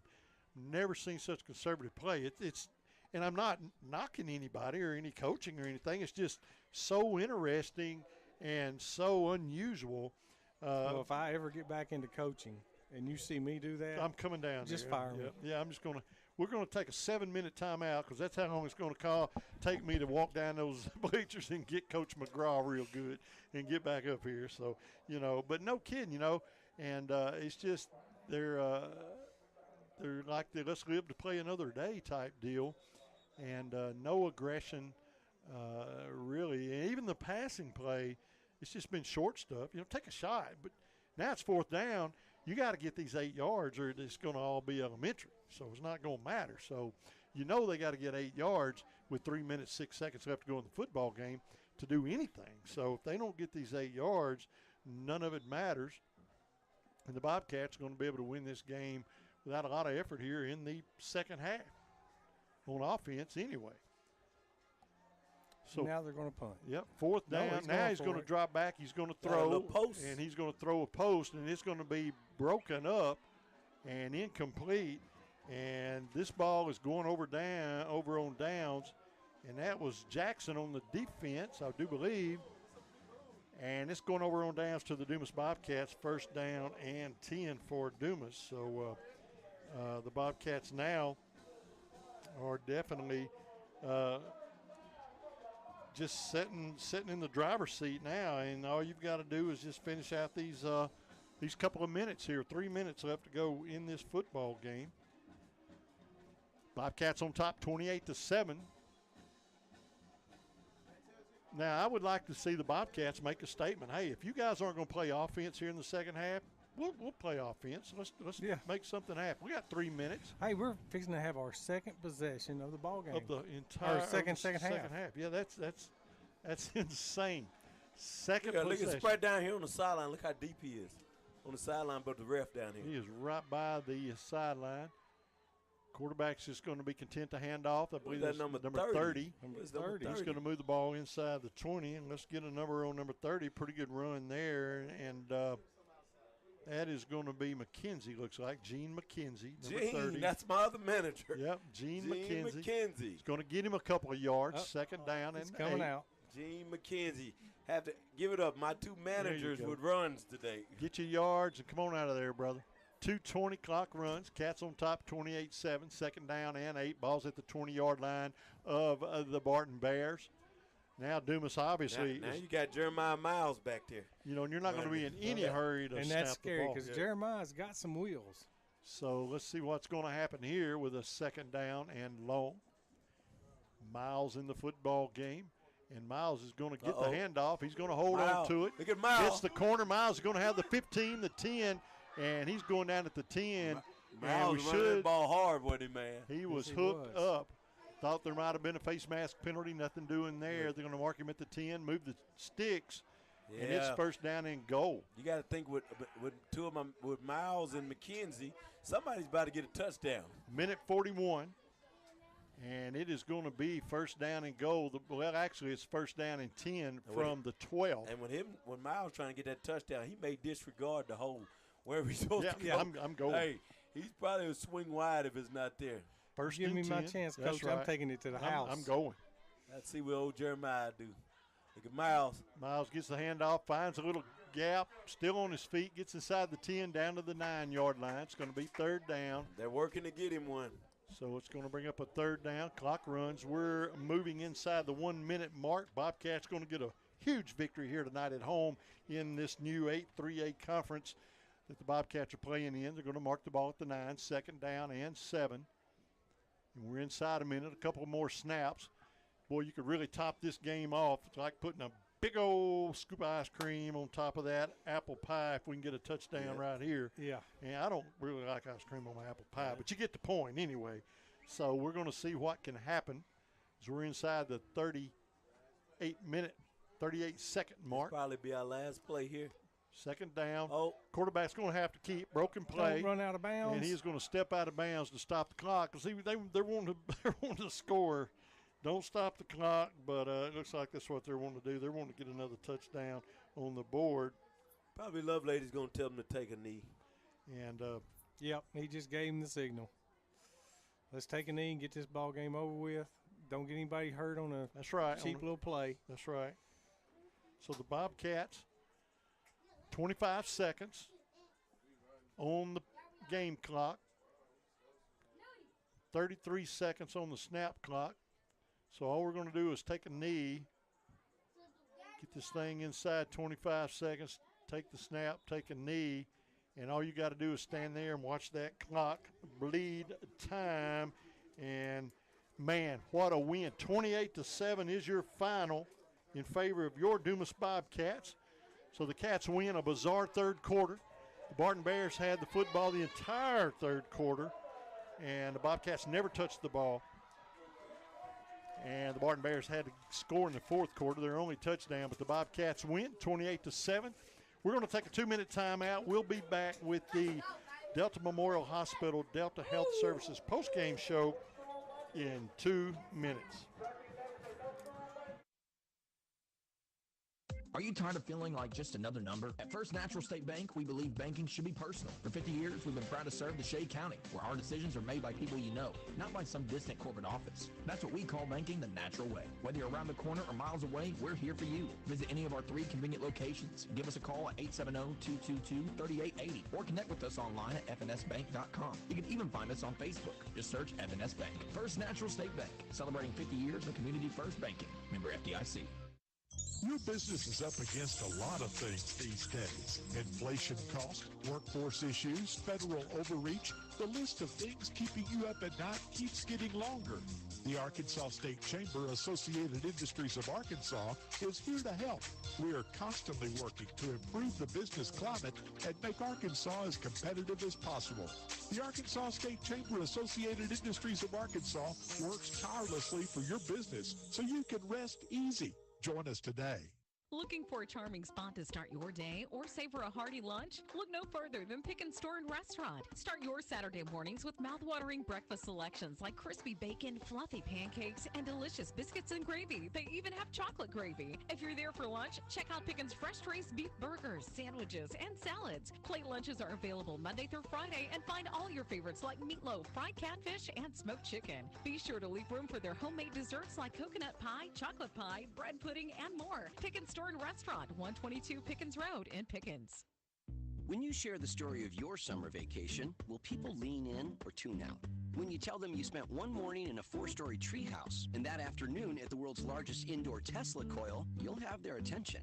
When you explain that you took your kids on thrill rides and a Sunset Lake cruise in the span of a few hours, they'll be hooked. And when you say you enjoyed a relaxing soak in the city's famous thermal spring water, well, then they'll just be jealous because they didn't go to Hot Springs, Arkansas. For more info, visit hotsprings.org. And welcome to the Delta Memorial Hospital Delta Health Services post-game show tonight as the Bobcats defeat the Barton Bears by a score of 28-7. And what a football game it was for Dumas. And man, congratulations, great week for the Bobcats. Man, it's been a great week for an undefeated week. Yeah, the whole junior program, and now the senior high game tonight here at Dumas, and we defeat the Barton Bears by a score of 28-7. Kind of a initially, though, we get the football to start the football game, and we have a near flawless opening drive. We move the ball well. We don't get in a big hurry, but we don't burn a lot of time. We move the ball downfield. We score. Defense has we have a good kickoff, and then the defense makes a good stand. So the Bobcats played a really, really solid first half and put 28 points on the scoreboard. It's a good thing they did. They didn't get to touch the ball much in the second half. The Bobcats didn't have the ball much. I would say we had the ball for a total of about 2 minutes in the second half. In the entire half, as the Barton Bears used the entire third quarter on their opening drive. In 2 minutes and 20 seconds of the fourth quarter before they scored their only touchdown. So they burned the entire third quarter without scoring. I've never seen that, but it kept the Dumas offense, obviously, from doing any more damage, which I think we had a couple of more touchdowns in us had we been able to get the football some more. But it was a big football game played by the Bobcats. What a win, man. A win we've been needing. I want to say a big hi to a good friend of mine, my son's father-in-law, Randy Massinelli, up in Fayetteville, and watching way up there. And he actually works for the University of Arkansas, and so it's good to have them viewing. We appreciate it. So, and a big shout out to him. But, to win a game like this in a new conference, going on the road next week, you just don't know exactly what to expect. But man, this is the way to start. This is the way to get your conference. We're what, 2-1 now in conference play? 2-1 in conference, and which puts us in a tie for. There's a tie for first, so we're in a tie for third. Okay, all right. Fordyce 6-0, 3-0, Rising 6-0, 3-0, Dumas 2-4, 2-1, McGee 3-3, 2-1, and then everybody else is fighting for that fifth spot right now. So now, if Dumas can get some kids healthy, keep learning, keep getting a little better here, a little better there on technique. Now you're in deep enough into the season, you really start fine-tuning things. Yeah. Because you got a good basis to build on, and this Bobcat team can really break something open in the back half of this season. And we look at a couple of teams that we may kind of dread, but now I'm kind of excited to face Fordyce. I'm just ready to see what they have and to see. Let's not forget about P-Dub. Oh, yeah. I'm telling you, after Vanderbilt beat Alabama, you don't overlook anybody. That is correct. And we've got to go on the road next week, and it's our longest road trip of the year, 2-hour trip up to Palestine. That's there, right? Palestine's where the field's at. Yeah. So it's basically it's like Brinkley and Lone Oak right in there. Well, it's Lone Oak, Carlisle, Hazen, Brinkley, Wheatley, Wheatley, then Palestine, and then if you've gone to Forest City, turn around, you've gone too far. There you go. So they're all strung out there on the interstate, I-40. basically. Yeah. So know where it's at. Never played football there, but we will be on the road next week, traveling up there. So we're going to call ahead and make sure that we have the media stuff that we need to get this football game on the air to you, because those road games are very important, because a lot of people just cannot get off work or whatever to make those long road trips. So we know how important it is to get on the air. We're going to make that happen. Big win here tonight, guys. Yes, sir. We finished with 278 total yards, and we ran 30 plays the entire night. 30 offensive plays, scored 4 touchdowns. The kicker was spot on tonight. And defense, we have a turnover maybe, or had an interception. So a really, really well-played football game by the Dumas Bobcats. Very proud of the kids and the effort and the win. I mean, it's good for the city. We've fallen on some hard times in the past, but man, to see new things happening, it's really a big deal. And I'm proud to be a part of it. Oh, yeah. And I'm going to stick around a little while longer, but we're going to make the road trip next week, so we want you to hang with us. Coach Harris? Other than that, man, you guys said everything. I'm proud, man. They did a good job, 28-7, and pushed the record to 2-1. But, man, I'm still just photo by the third quarter, man. Just hold. Yeah, that's different. I coached for 30 years, and I've been watching football since I've could understand football. I have never seen a team use the entire quarter and not score. I didn't even know it was possible. I didn't know you could do it, because I mean, at 10 yards, you do that 10 times, you score. Anyway, they did it. It was awesome. Hey. So the Dumas offense never touched that football in the third quarter. Hey, I'm looking at the field right now. The Barton players are over, just having a chat with our guys. That's class. That is class. It really is. So a well played football game here. I thought a very balanced by the Dumas football team in all, special teams and all. I was very impressed, very proud. So, man, it was great game. Guys, you have anything else? Hey. All right. Go Bobcats. Man, what can I say? I'm Rick Helton for Coach Harris, Coach McGraw, Bub, and Brock, and let's see who's back at the studio tonight. And I do believe that's Evan. Evan, thank you for getting us in and out of breaks. We appreciate it. All of our sponsors, all of our listeners, all you folks that send me texts telling us do this and make it better. We appreciate that as well. But we are going to have a great weekend. We hope you do too. Great football game. Once again, final score, Bobcats 28, Barton Bears 7. We're on the road next week. We'll have some stuff about that on Facebook this week. But until next Friday night, it's a great day to be a Bobcat. Go Bobcats. Go. All right, gentlemen, we are clear. And